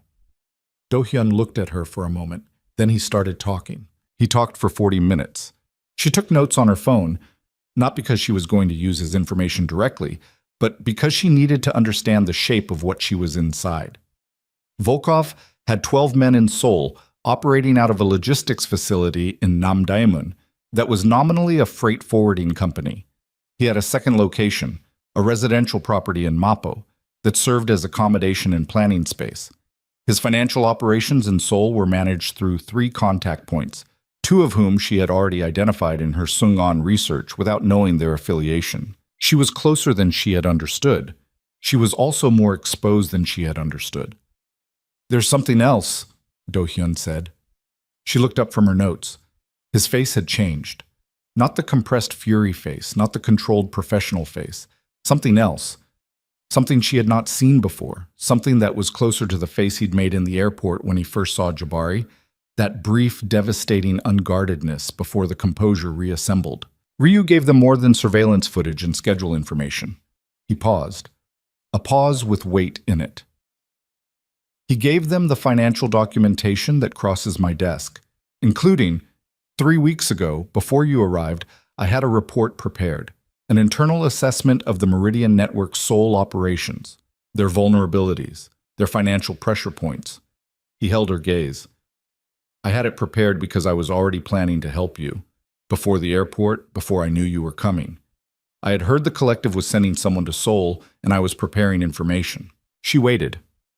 That report also contained, he said, a full accounting of my organization's financial relationships with every entity operating in our sphere, including entities that have, at various points, had contact with the Meridian Network, including the 2 sub-lieutenants who accepted the payment 18 months ago. He paused again. Volkov has that document. Kamari was very still. If that document is disclosed to the Korean prosecutor's office, Do-hyun said, it constitutes evidence of financial association between my organization and the Meridian Network. Not the full picture, not contextualized, but enough. He looked at her with eyes that were completely steady and completely exposed simultaneously, the look of someone delivering a sentence they have been composing for an hour and know will land badly. It also contains references to our meetings, the cafe, this hotel, the nature of the information I've provided you. The silence had a different texture now. He's going to use it, Kamari said. Yes, not to prosecute you, to destroy my case. She was working through it as she spoke, the lawyer's mind disassembling the mechanism. He submits that document to Yoon anonymously. Yoon uses it to argue that my investigation is compromised by association with an organized crime figure who had his own undisclosed interests in the Meridian network. Every piece of evidence I've gathered becomes challengeable. The Sung'an chain, the financial transfers, the shell company documentation, all of it tainted. She looked at him. My case doesn't just pause, it ends. And I face potential professional sanctions for the association. Yes, he said. When were you going to tell me this? When I confirmed it. I confirmed it 20 minutes ago. She stood up. The movement was not dramatic. She simply needed to not be sitting. She walked to the window and looked at the Seoul night and thought about 3 weeks of work and 4,000 people and a financial trail that was 3 weeks from completion and was now potentially already compromised. She thought about the fact that Do-hyun had prepared a report to help her before he knew she was coming, and that the existence of that help was the thing that was going to be used to destroy her. She thought about the fact that she had told him, specifically, that his involvement was a liability, that she had been right, that being right provided exactly zero comfort in this specific moment. Is there a version of this, she said to the window, where the document doesn't get to Yoon? There are several versions. His voice was careful. None of them are things you can be involved in. She turned. What does that mean? It means there are ways I can ensure the document doesn't reach the prosecutor's office that involve methods you cannot sanction, endorse, or know the details of. He said it plainly. I'm not asking your permission. I'm telling you there is a separation that is possible. You don't know, you don't ask, and your case continues. She looked at him across the room. You're asking me to accept something happening in the dark and not examine it? Yes. You understand what you're asking me? Yes. He held her gaze. I'm asking you to trust me with the part of this that belongs to my world, the way I've been trying to trust you with the part that belongs to yours. Kamari stood at the window and felt the full specific weight of where she was. A woman who had built her entire life and career on the principle that transparency and law were the only legitimate tools, standing in a safe house in Seoul, with her son asleep through the wall, being asked to look away while a man she was not sure she had stopped loving did something she was not sure she could live with knowing. She opened her mouth to answer. Her phone rang. Unknown number. She answered it because she always answered unknown numbers on active cases, and because the reflex was faster than the dread. Ms. Omandi. A voice she didn't recognize, male, accented, Eastern European, completely conversational, the way certain kinds of dangerous people were conversational, comfortable with the weight of what they were saying because they had said similar things many times before. I hope the new hotel is comfortable. The room with the yellow lamp in the window, 3rd floor. Her blood went cold. They were outside. Right now. They could see the window. I want you to understand something, the voice continued, still conversational, still relaxed. I don't particularly want to hurt you. Lawyers who get hurt become martyrs, and martyrs complicate things. What I want is very simple. In the morning, you will contact your organization in Geneva and tell them that new information has come to light that requires you to withdraw from the Seoul investigation. You will recommend the case be reassigned. You will be on a flight to Nairobi within 48 hours. A pause. This is the last conversation. After this, there are no more messages. There is only whether you make the call or you don't. Kamari stood at the window and did not move and did not speak. Your son is a serious child, the voice said, very focused, reads a great deal. He was at the desk by the window for most of the afternoon. Another pause. 3rd floor of the previous hotel, of course. We haven't needed to look for you at the new one. Yet.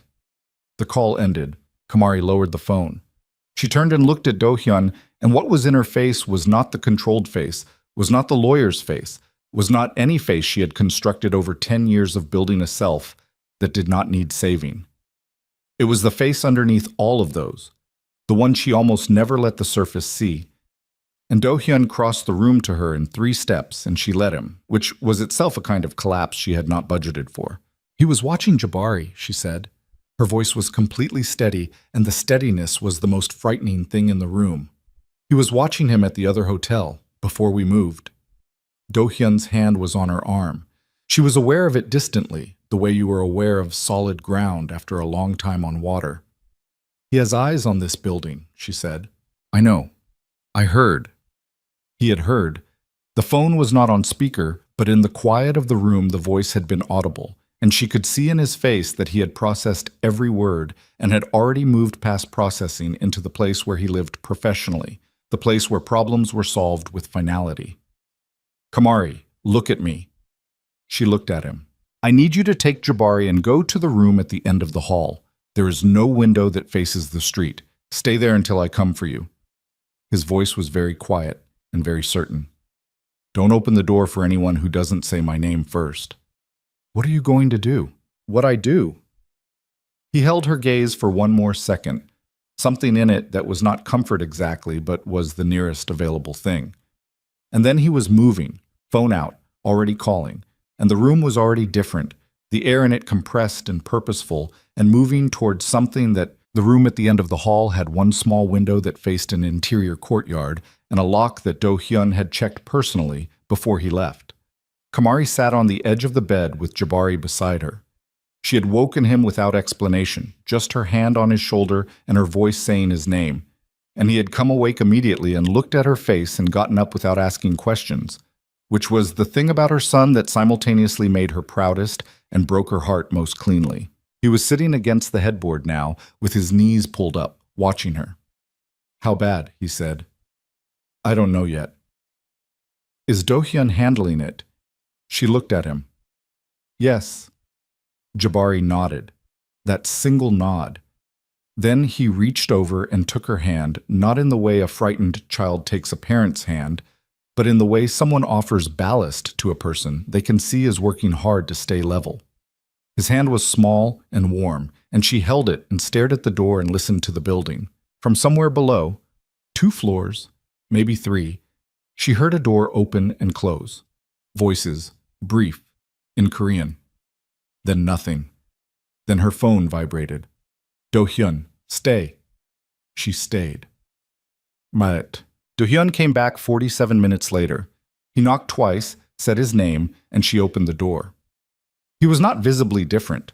Same suit, same face, same controlled stillness, except that his collar was pulled slightly to one side and there was a mark on the back of his right hand that had not been there before. A scrape. Fresh. She looked at it and he looked at her looking at it, and neither of them said anything about it. Volkov's people had 2 vehicles on the street, he said. They're gone. Gone how? Gone in a way that will take them several hours to recover from. His voice was flat and operational. The building is clean. We have coverage on all approaches.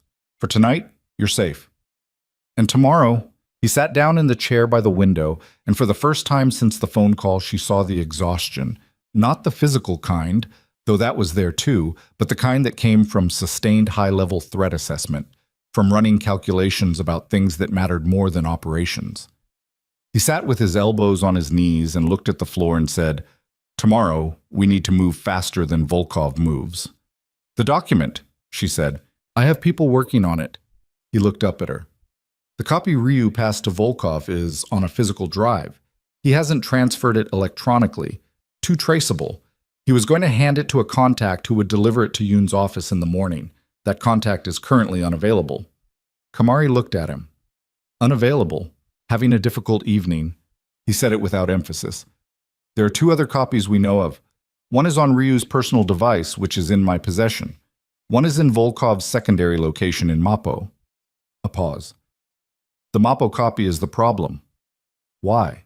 Because getting to it means going into a location where Volkov has 10 men, an operational infrastructure, and is currently aware that his evening has gone sideways. He held her gaze. He'll be expecting a move on Mappo. He'll have tightened everything. But you're going anyway, she said. Yes. With how many people? Enough. He said it the way he said most things about his operational decisions, with a completeness that signaled he was not going to provide detail because the detail was not something he was willing to have her carry. Jabari had fallen asleep again, sideways across the headboard, with the adaptability of a child who had learned that sleep was a resource to be claimed when available. Kamari watched his breathing for a moment and then looked back at Do-hyun. Come back, she said. It was not a request exactly. It was not a command. It was something between the two. The thing you said to someone when you had not yet resolved what they meant to you, but you knew with absolute certainty that their absence would be a specific and unacceptable kind of damage. Do-hyun looked at her for a moment with that unguarded thing moving in his face. Then he stood up and left. Cham. The Mapo location was a converted warehouse that had been partitioned internally into functional spaces. A coordination room, storage, accommodations for 8 men, and a secure room at the rear where Volkov worked when he was in Seoul. Do-hyun had the floor plans from a contact who had done electrical work on the building 18 months ago. He had studied them for 22 minutes in the car on the way over. He had memorized them the way he memorized everything that mattered, not by effort, but by the kind of focused necessity that made information permanent. He had 9 men. It was enough.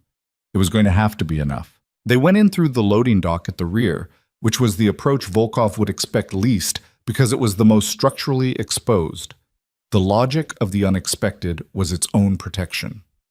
Do-hyun moved through the dark of the loading dock with his shoulder against the wall, and June 2 steps behind him and the sounds of the building resolving into a map, footsteps on the floor above, a television somewhere, a door opening and closing in a rhythm that told him where the patrol route was and how long the intervals were. The first 2 men were in the stairwell.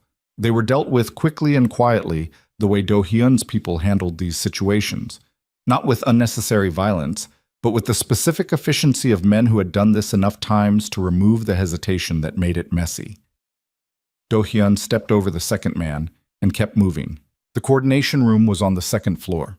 3 men, 2 laptops. One of Do-hyun's people went through the door at an angle, and the room was cleared in 11 seconds. One of the laptops had an external drive connected to it. Do-hyun pulled the drive without pausing to examine it and put it in his jacket pocket. Volkov, he said to June, rear room, 2 guards outside. They moved. The 2 guards outside Volkov's secure room were not the men Volkov used for standard logistics. They were the kind of men who ended up in this specific professional position because they had been selected for size, speed, and a particular relationship with pain that ran in the direction of inflicting it rather than experiencing it. Do-hyun registered this in the half-second before contact and adjusted his angle accordingly. The fight in the corridor lasted 40 seconds and was not clean. Do-hyun took a hit to the left side that was going to leave something significant under his shirt by morning. He felt the impact without fully processing it, the way you felt things in motion that you only understood at rest, and gave back worse than he received, which was the only arithmetic that mattered in corridors like this one. He came through the secure room door with his shoulder and his momentum, and Volkov was standing. The Russian was exactly what the photograph had suggested. Broad, flat-faced, the physical architecture of someone who had been in rooms like this one many times and had developed a relationship with them that was professional rather than frightened. He had a weapon in his hand, but Do-hyun had closed the distance fast enough that the weapon was a liability rather than an advantage, and he had it away from Volkov in 2 movements that cost him another hit, this one to the jaw, hard enough that his vision whitened for a half-second at the edges. He put Volkov against the wall with his forearm across the man's throat and his weight behind it and breathed through the white at the edges of his vision until the white receded. Volkov looked at him with the professional calm of someone who had been in this position before and was calculating rather than panicking. His throat worked against Do-hyun's forearm. His hands were at his sides. Not reaching, not submitting, just waiting. "The document," Do-hyun said. His voice was level. His side was screaming. "Every copy, every transfer, every contact you've shared it with." "You got the drive," Volkov said. His Korean was accented but functional. "You think there's only one. I think you're going to tell me about the others." "And if I don't?" Do-hyun looked at him. Volkov was reading his face the way experienced men in dangerous positions read faces, looking for the line, the place where the threat became performance, the calculation of how far this actually went. He found the line and what was on the other side of it, and something in his professional calm shifted register by a fraction. "There are 2 other copies," Volkov said. "One with my lawyer in Moscow, encrypted, on a remote server, accessible only to him and only if he doesn't receive a specific message from me every 72 hours. He paused. "You understand what that means?" Do-hyun understood what it meant. It meant the document was not retrievable. It meant Volkov had built a dead man's switch. It meant that the copy in Moscow existed in a place Do Hyun could not reach without creating an international situation that would collapse everything faster than the document itself. He kept his forearm across Volkov's throat and thought. "And the second," he said, "already transmitted." A pause. Volkov's flat eyes watching him. "1 hour ago, before your people hit the street. It's in a draft folder in an email account that my contact in Yoon's office will access tomorrow morning." A slight shift in the professional calm, not a smile exactly, but the expression of someone who has played a move they are confident about. "You can take the drive. It changes nothing." Do Hyun stood with his forearm across Volkov's throat in a room in Mapo at 3 in the morning and understood that the operation had solved part of the problem and left the other part exactly where it was. The document was going to Yoon. Kamari's case was going to be challenged. Whatever happened next was going to happen in daylight, in offices, in the institutional architecture of a legal system that he could influence at the margins but could not control. And the only person who could navigate that architecture was Kamari. And Kamari had been placed in this position because of him. He removed his forearm from Volkov's throat and stepped back.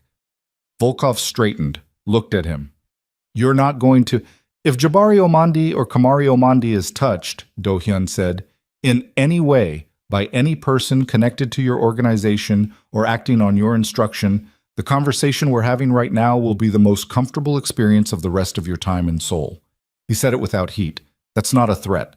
It's a logistical fact. Are we clear?" Volkov looked at him for a moment. Then, "The woman should stop her investigation. The woman will make her own decisions." Do Hyun picked up the external drive from the floor where it had fallen during the fight. "Your people on the street tonight. Make sure they understand the same thing I just told you." He walked out of the room. In the corridor, June fell into step beside him, and they moved back through the building and out through the loading dock into the Seoul night, and Do Hyun walked with his side on fire, and his jaw aching and the drive in his pocket, and the particular weight of a man who has resolved one problem only to find the real problem was never the one he'd been solving. He was back at the safe house by 4:15. He had changed his shirt. June had anticipated this with the practicality of someone who had been anticipating Do Hyun's needs in these situations for 6 years. But the movement of changing had told him the left side was cracked, possibly, or bruised deeply enough to behave like cracked, and he was managing it with the same dissociation he applied to most physical damage. Acknowledge, file, continue. Kamari was in the main room. She had not slept. She was at the table with her laptop open and her legal pad beside it, and she looked up when he came through the door and read him the way she had been reading him for 3 weeks. Quickly, accurately, with the particular attention of someone who had learned his tells against her own intention. Her eyes went to the line of his jaw, the shirt, the way he was holding his left side without obviously holding it. "Sit down," she said. "I'm fine." "Sit down, Do Hyun." He sat. She went to the bathroom and came back with a towel and the first aid kit that was standard equipment in every space his people maintained, and she sat across from him and looked at his jaw and then said, "Take off your shirt." "Kamari, I am not doing this as anything other than practical assessment. Take off your shirt." He did. The bruising on his left side was the color of a storm front, deep purple already spreading toward black at the center, covering the lower 3 ribs. She looked at it without expression, pressed 2 fingers gently at the edge of it, and he controlled his reaction to that with the effort it deserved. "Breathe normally," she said. He breathed normally, or as normally as the situation permitted. "Not cracked," she said, "deeply bruised. You need ice, and you need to not do anything requiring core stability for 48 hours. She sat back, which I understand is probably optimistic given current circumstances. "The drive is clean," he said. 2 other copies, one in Moscow. Dead man's switch, inaccessible. One already transmitted to a contact in Yoon's office, accessible in the morning. She was quiet while he told her the rest of it. She didn't interrupt. She made 2 notes on her legal pad, which meant she was already building the response architecture. He watched her face move through the information, processing, discarding, reconstructing, with the particular quality of attention that a person brought to a problem they had decided they were going to solve regardless of what the solution cost them. Yoon's office gets the document in the morning, she said. Yes. And the document links my investigation to your organization. Yes.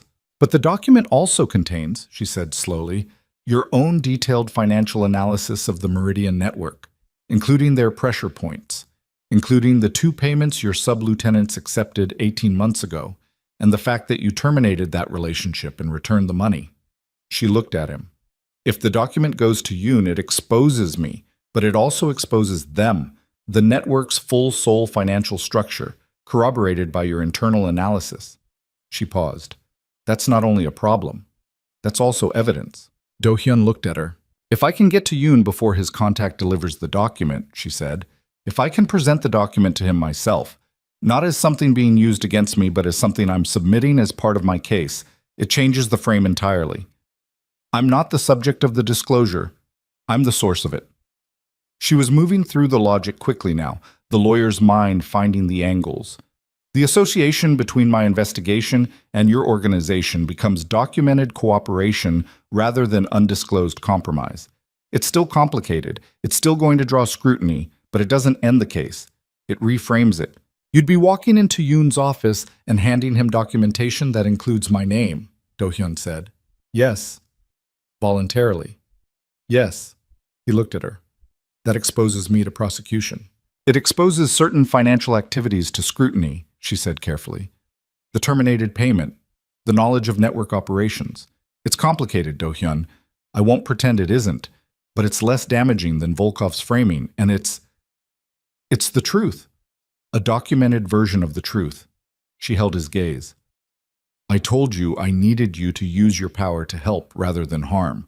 This is what that looks like. It doesn't look comfortable. The room was very still. Do-hyun sat with his ruined side and his aching jaw and looked at the woman across from him, the woman who had spent 3 weeks with his information, his interference, his complicated presence in her case, and who had arrived at a solution that was specifically designed to use every piece of that interference as forward momentum rather than obstruction, who had taken the thing that was supposed to destroy her and found the angle at which it became a weapon. You'd need to be at Yoon's office before 8, he said. Yes. His contact delivers at 8:30, based on what you told me about their communication pattern. Then I need to be there at 7:45. He was quiet for a moment. I'll have a car for you at 7. She nodded. Then she looked at him, at the bruising, at the jaw, at the controlled exhaustion, and said, You need to sleep. You need to sleep. Her voice was not soft. It was the voice of someone who had made a decision and was delivering its terms. 2 hours. The chair. I'll wake you at 6:30. He looked at her for a moment longer than was strictly necessary. Then he leaned back in the chair carefully with the specific deliberateness of a man managing a damaged side and closed his eyes. Kamari turned back to her laptop and her legal pad and worked in the small light of the safe house while Seoul moved through the last hours of its night. And at some point in the hour before dawn, she looked up from her notes and looked at him sleeping in the chair. The tension partially released from his face in sleep, the paper crane from Jabari's hand still in his jacket pocket where it had been since Insadong. And she held that image for exactly as long as she permitted herself before she looked back at her work. At 6:15, before she woke him, her phone buzzed with a message from a number she didn't know. She opened it. A photograph. Low light, slightly blurred, taken from outside a window. The interior of the safe house main room. Do-hyun in the chair, her at the table. Taken within the last 2 hours. And beneath the photograph, 4 words. Last chance. The boy. She was still staring at it when Jabari's door opened.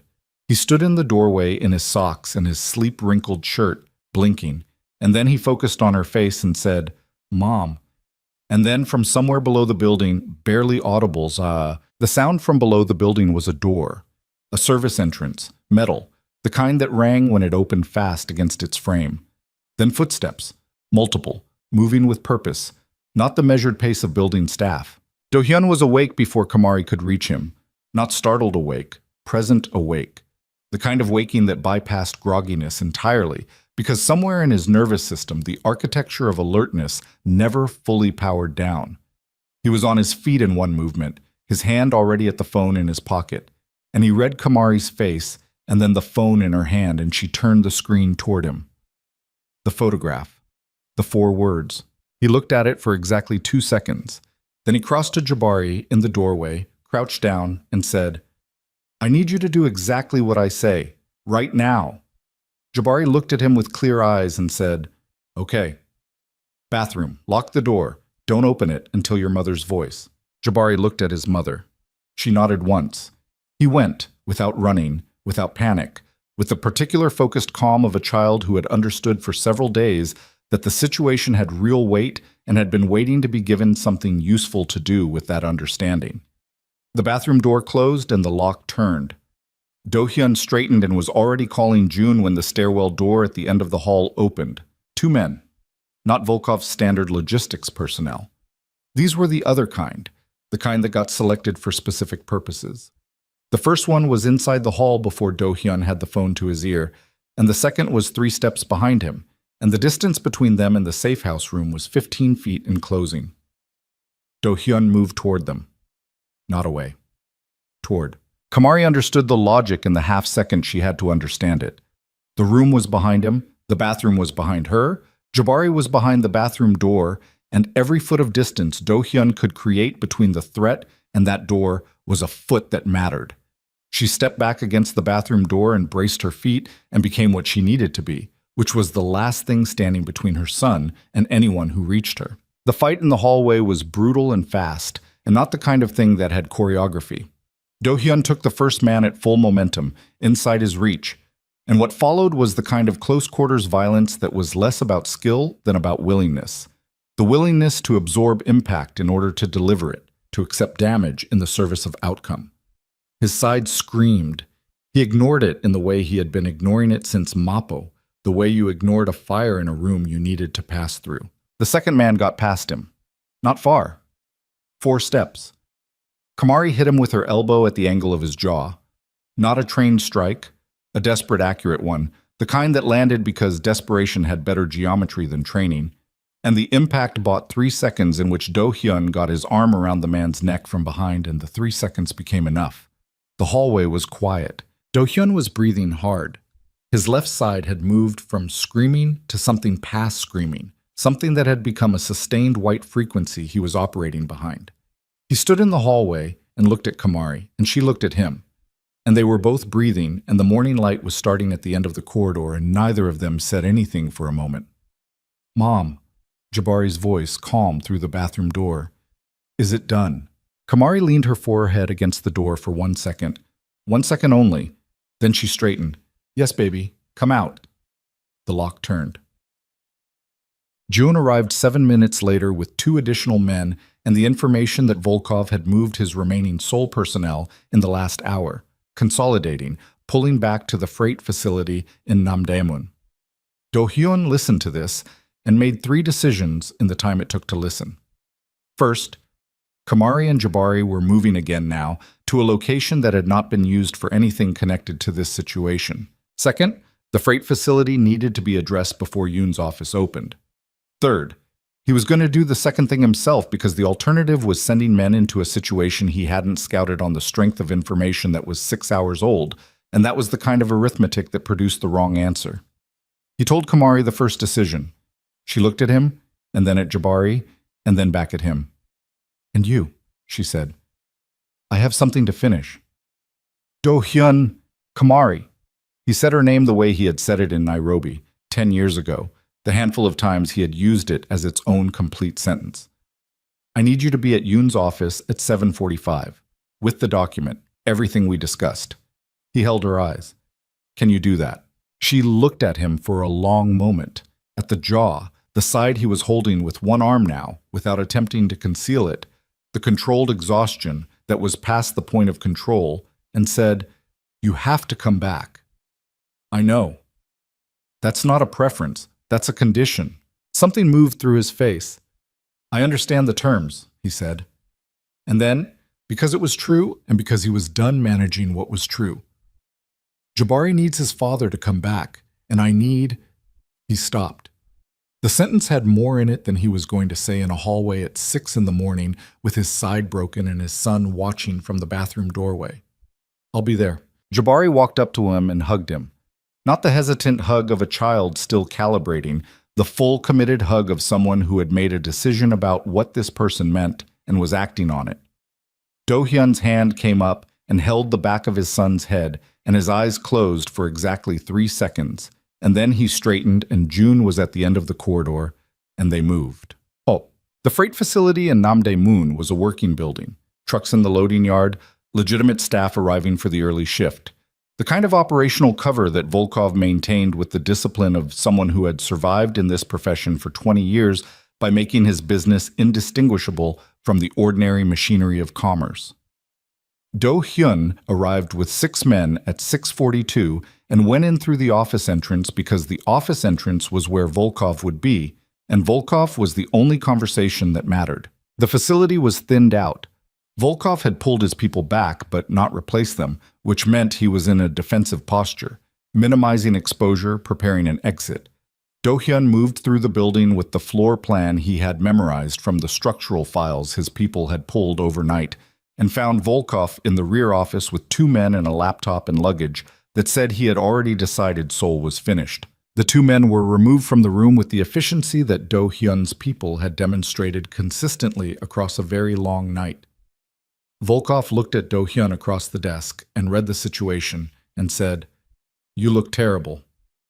"The document," Do-hyun said. "The contact in Yoon's office. You're going to call them. Right now. You're going to tell them the delivery is canceled." "And why would I do that?" "Because Kamari Omandi is walking into Yoon's office in 1 hour with the full document herself. Every page. Including your network's financial structure. Including the shell company chain. Including everything the document contains about my organization, which I am prepared to address through appropriate channels." He held Volkov's gaze. "Your play was to use the document to destroy her case.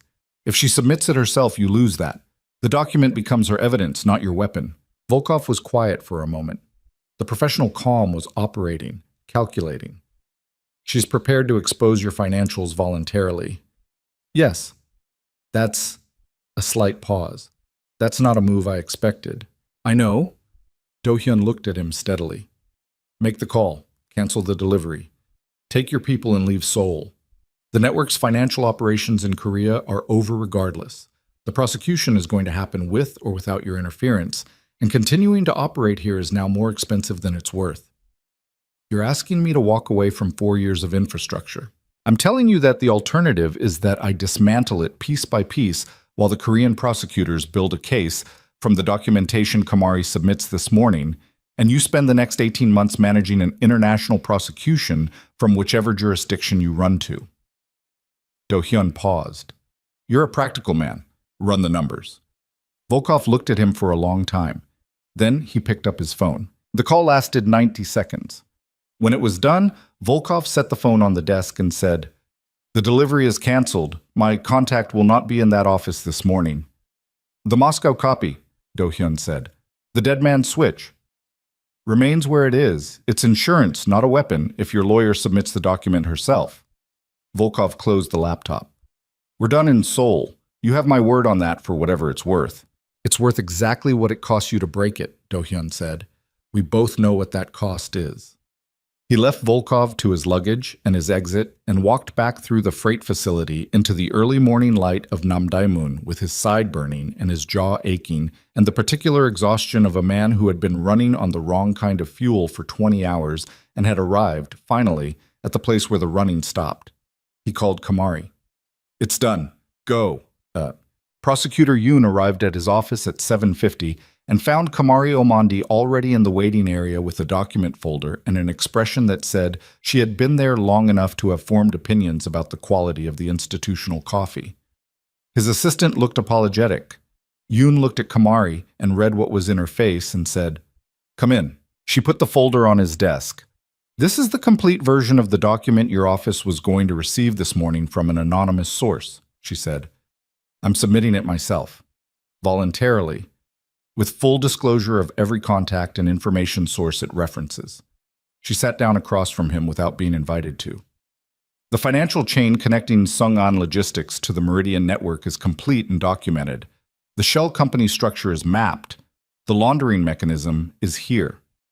She opened the folder and placed 3 pages in front of him. This is sufficient for prosecution under financial crime statutes. The trafficking evidence, properly handled, is sufficient for additional charges. Yoon looked at the pages. He looked at her. The references to Park Do-hyun's organization are fully disclosed, contextualized, and documented. His organization's contact with the Meridian Network consisted of 2 unauthorized payments made by sub-lieutenants, subsequently terminated and returned upon his knowledge. His organization has cooperated with my investigation by providing financial intelligence that has been independently verified through legitimate sources. She held Yoon's gaze. I am aware of how that association looks. I am asking you to read what it actually was. Yoon was quiet for a long moment. He turned the pages. She let him read without speaking, which was the hardest discipline in a room like this one. The resistance of the urge to fill silence with argument, to trust the document to do what documents did when they were correct. There will be questions about your methodology, he said finally. I expect them. The association with Park Do-hyun will be examined. I expect that too. This could complicate your standing with the collective. I'm aware. She met his eyes. Do you want to prosecute the Meridian Network or not? He looked at her for one more moment. Then he picked up his desk phone. Get me the financial crimes unit, he said. Yes, now, Shab. She was outside by 8:45. The morning had opened into thin, pale sunlight, the kind Seoul produced in autumn as an occasional concession to warmth, and she stood on the pavement with her empty document folder and her coat, and the particular feeling of someone who has put everything they had into a room and left it there, and now has to wait to find out what it becomes. Do-hyun was across the street. He was leaning against a car with his hands in his coat pockets and his jaw showing the bruising now, a deep charcoal mark that would be worse tomorrow. And he was watching her with the stillness that she had been cataloging for 3 weeks and still found she had not fully indexed. When she crossed the street, he looked at her face and read it the way he read everything she showed him, quickly, accurately, without asking for more than she was giving. Done, she said. How did he respond? He made a call. Financial crimes. He's moving. She exhaled. It's not over. There's going to be scrutiny. There are going to be questions about my methodology and the association, and I'm going to have to answer all of them. But the case is alive. She looked at him. The case is alive. He nodded, that single nod. She looked at the bruising on his jaw and said, Where's Jabari? 2 blocks. With June. He ate 3 rice balls for breakfast and delivered a comprehensive summary of the failures of Volkov's operational security based on what he had observed over the past 12 hours. Kamari looked at the Seoul sky. Of course he did. He's not wrong, Do-hyun said. The assessment was accurate. She made a sound that was approximately a laugh, and not quite. The sound of a person arriving at the far side of something they weren't sure they were going to clear. Then she looked at him. At the man in front of her, damaged and exhausted and present. The man who had left and come back and left a paper crane in his pocket and crouched down to her son's level and put himself between her family and a corridor full of things that wanted to hurt them. And she said, I need to say something. Okay. I have been. I've been very disciplined about what I let myself feel about you. For 3 weeks and for 10 years before that. She looked at him steadily. I've told myself it was professional. That it was about protecting Jabari, that I was managing an old complication with appropriate detachment. A breath. I was lying to myself. I've been doing it for a long time, and I'm very good at it, and I'm choosing to stop. Do-hyun was very still. I'm not forgiving you, she said. I want to be clear about that. What you did, disappearing, choosing for me, leaving me with a pregnancy and a life I rebuilt from the ground up without you, I'm not putting a line through that and calling it resolved. It happened. It cost me things I'm not sure I can fully account for. She held his gaze. But I am, she stopped, organized.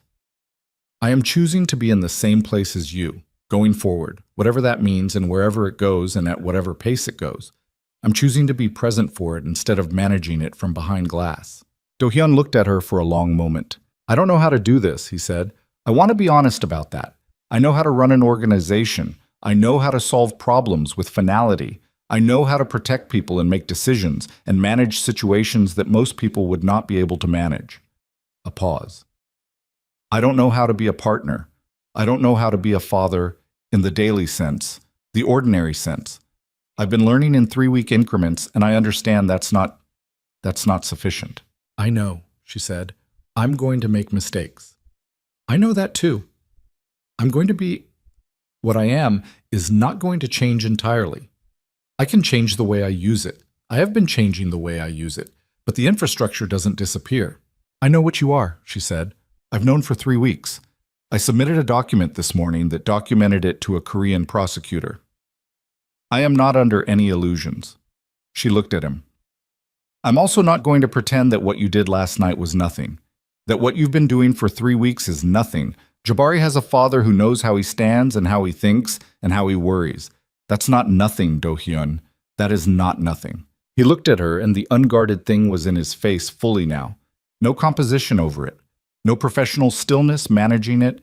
The face of someone who had been carrying a weight for 10 years and had just been told that the ground could hold it. He reached into his jacket pocket and produced, slightly battered from the night but intact, the paper crane that Jabari had made in the shop in Insadong. He held it out to her. She took it and looked at it. I carried it through Mapo, he said, through the freight facility. He stopped.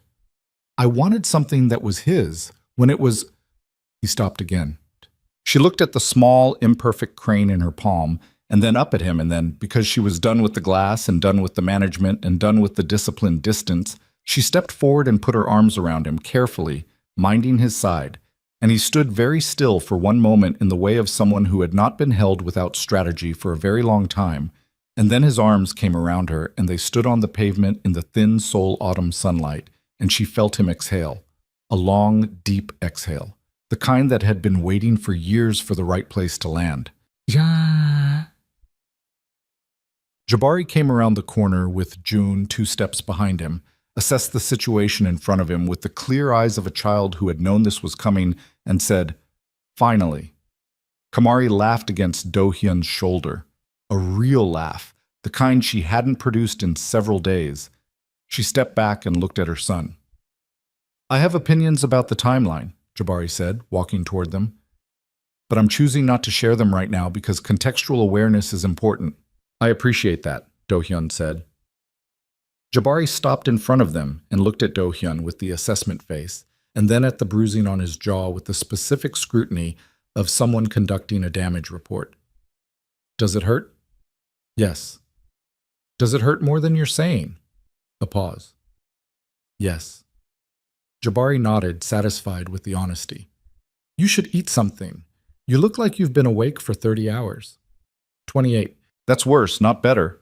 He turned to Kamari. Can we get breakfast? I've been thinking about the place with the egg toast for 3 days.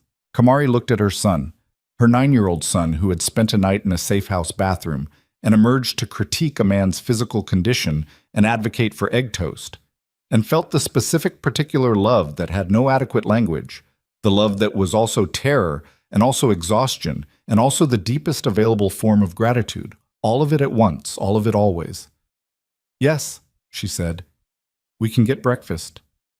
They left Seoul on a Thursday morning, 11 days later than scheduled. The delay was the prosecutors.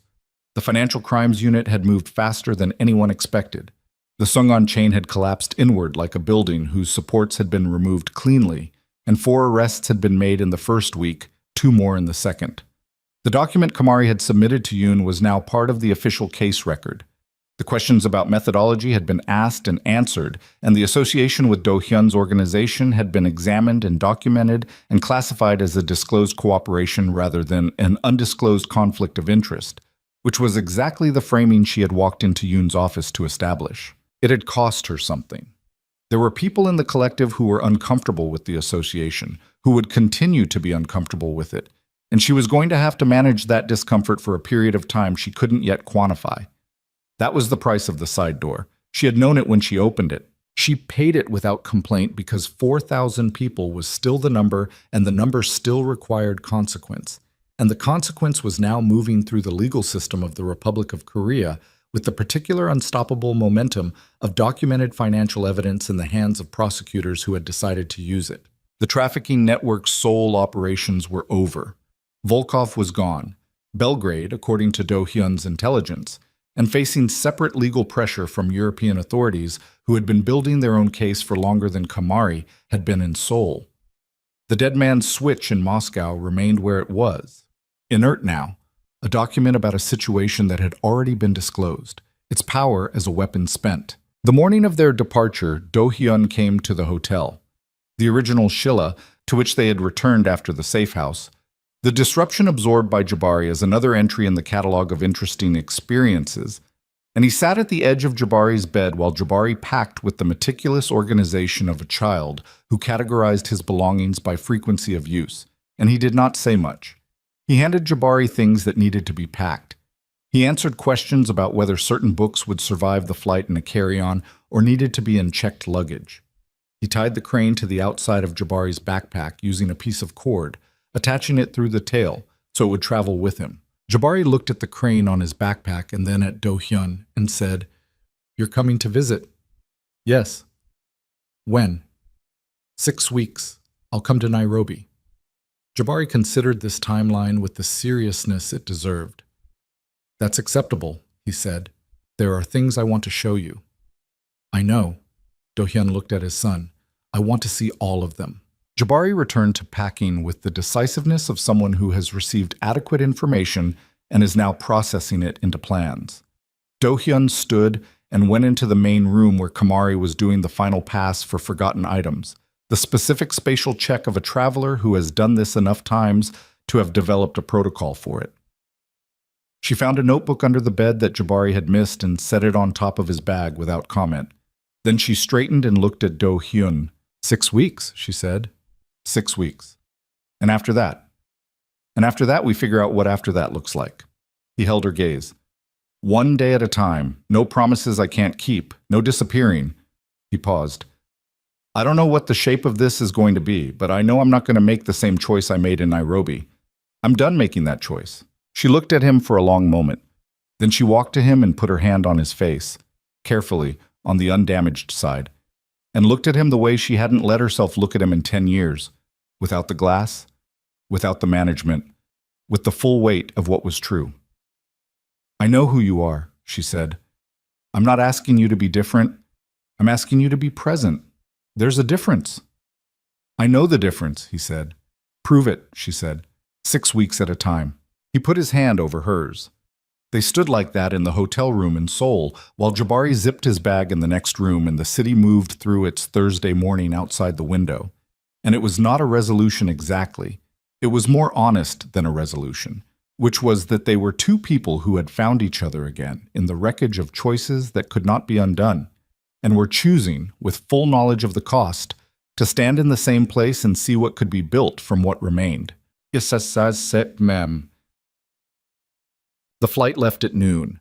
Jabari had the window seat and spent the first hour watching Seoul diminish below the clouds with the focused attention of someone committing it to memory, and then he opened his book and read for 2 hours with the concentration of a child who could be entirely elsewhere when the material was sufficient. Kamari sat beside him with her case notes and her legal pad and did not work. She looked out the window at the cloud cover over the yellow sea and thought about the shape of what was ahead, the scrutiny, the ongoing case, the 6 weeks, the conversation that was still being built sentence by sentence between a woman who had learned to do everything alone and a man who was learning, in the specific stiff way of someone who had never practiced it, that presence was a different skill from protection. She thought about what Jabari had said at the hotel desk in the first week. He worries about things the same way I do. She thought about the paper crane tied to a small backpack in the overhead compartment, traveling from Seoul to Nairobi, made by her son's hands in a paper shop in Insadong on a Sunday afternoon that had been ordinary in the way that certain ordinary things turned out to contain the whole weight of what mattered. She thought about 10 years and the arithmetic of choices and what it meant to choose not to close the account. Jabari looked up from his book. Are you working? No. He looked at her assessment face, the one she recognized now because it was also Do-hyun's face, the face of someone cataloging and deciding. Then he said, good, and went back to his book. She looked out the window. Below the clouds, far below, the sea moved in its own continuous arithmetic, indifferent and vast, patient as it had always been, carrying the weight of everything that passed over it without record or remainder. She let out a breath she had been holding for what felt like 3 weeks and possibly 10 years. Outside, the light was clear, and the altitude was enough that you could see where the sky began to curve, barely, at the very edge of what the eye could reach, that far threshold where distance became something else entirely. Not an ending, but a change in kind, the place where the visible world folded into what came next. She turned back to her son. He was reading, entirely absorbed, the crane swaying almost imperceptibly in the overhead compartment above them with the movement of the aircraft, and she watched him read and thought, "This is what remains." After the violence and the choices and the paper trails and the corridors and the things that cost more than you budgeted for and the things you thought you had closed and found instead that you had only set aside, this is what remains. A boy reading a book at 30,000 feet. A man 6 weeks away learning to practice presence. A case moving through a foreign legal system towards something that was not justice exactly. Justice was too clean a word for the outcomes available in a world this complicated, but was consequence, which was the nearest approximation and would have to be enough. She opened her legal pad. Not to work. To write one line, which she wrote in the margin, in the handwriting she used for things she intended to keep. The price was real. The remainder is real. Both are true. She capped her pen. Jabari turned a page. The plane carried them south toward the continent where she had been born, and where her son had grown up, and where, in 6 weeks, a man with a paper crane in his jacket pocket would land for the first time and stand in an unfamiliar city and begin the long, unglamorous daily work of being present. It was not the story she had planned. It was considerably more expensive than the story she had planned. It had cost her sleep and professional standing and the carefully maintained certainty that she did not need anyone to stand between her and the things that wanted to reach her. What it had given her was harder to name, not safety. She was not naive enough to call it safety. Not resolution. She had submitted too many documents to too many offices to believe in clean endings. What it had given her was the specific texture of a life that was being lived rather than managed, with all the damage and all the weight that living rather than managing required. She looked at her son's profile in the window light. She thought, enough. She thought, yes. She thought this.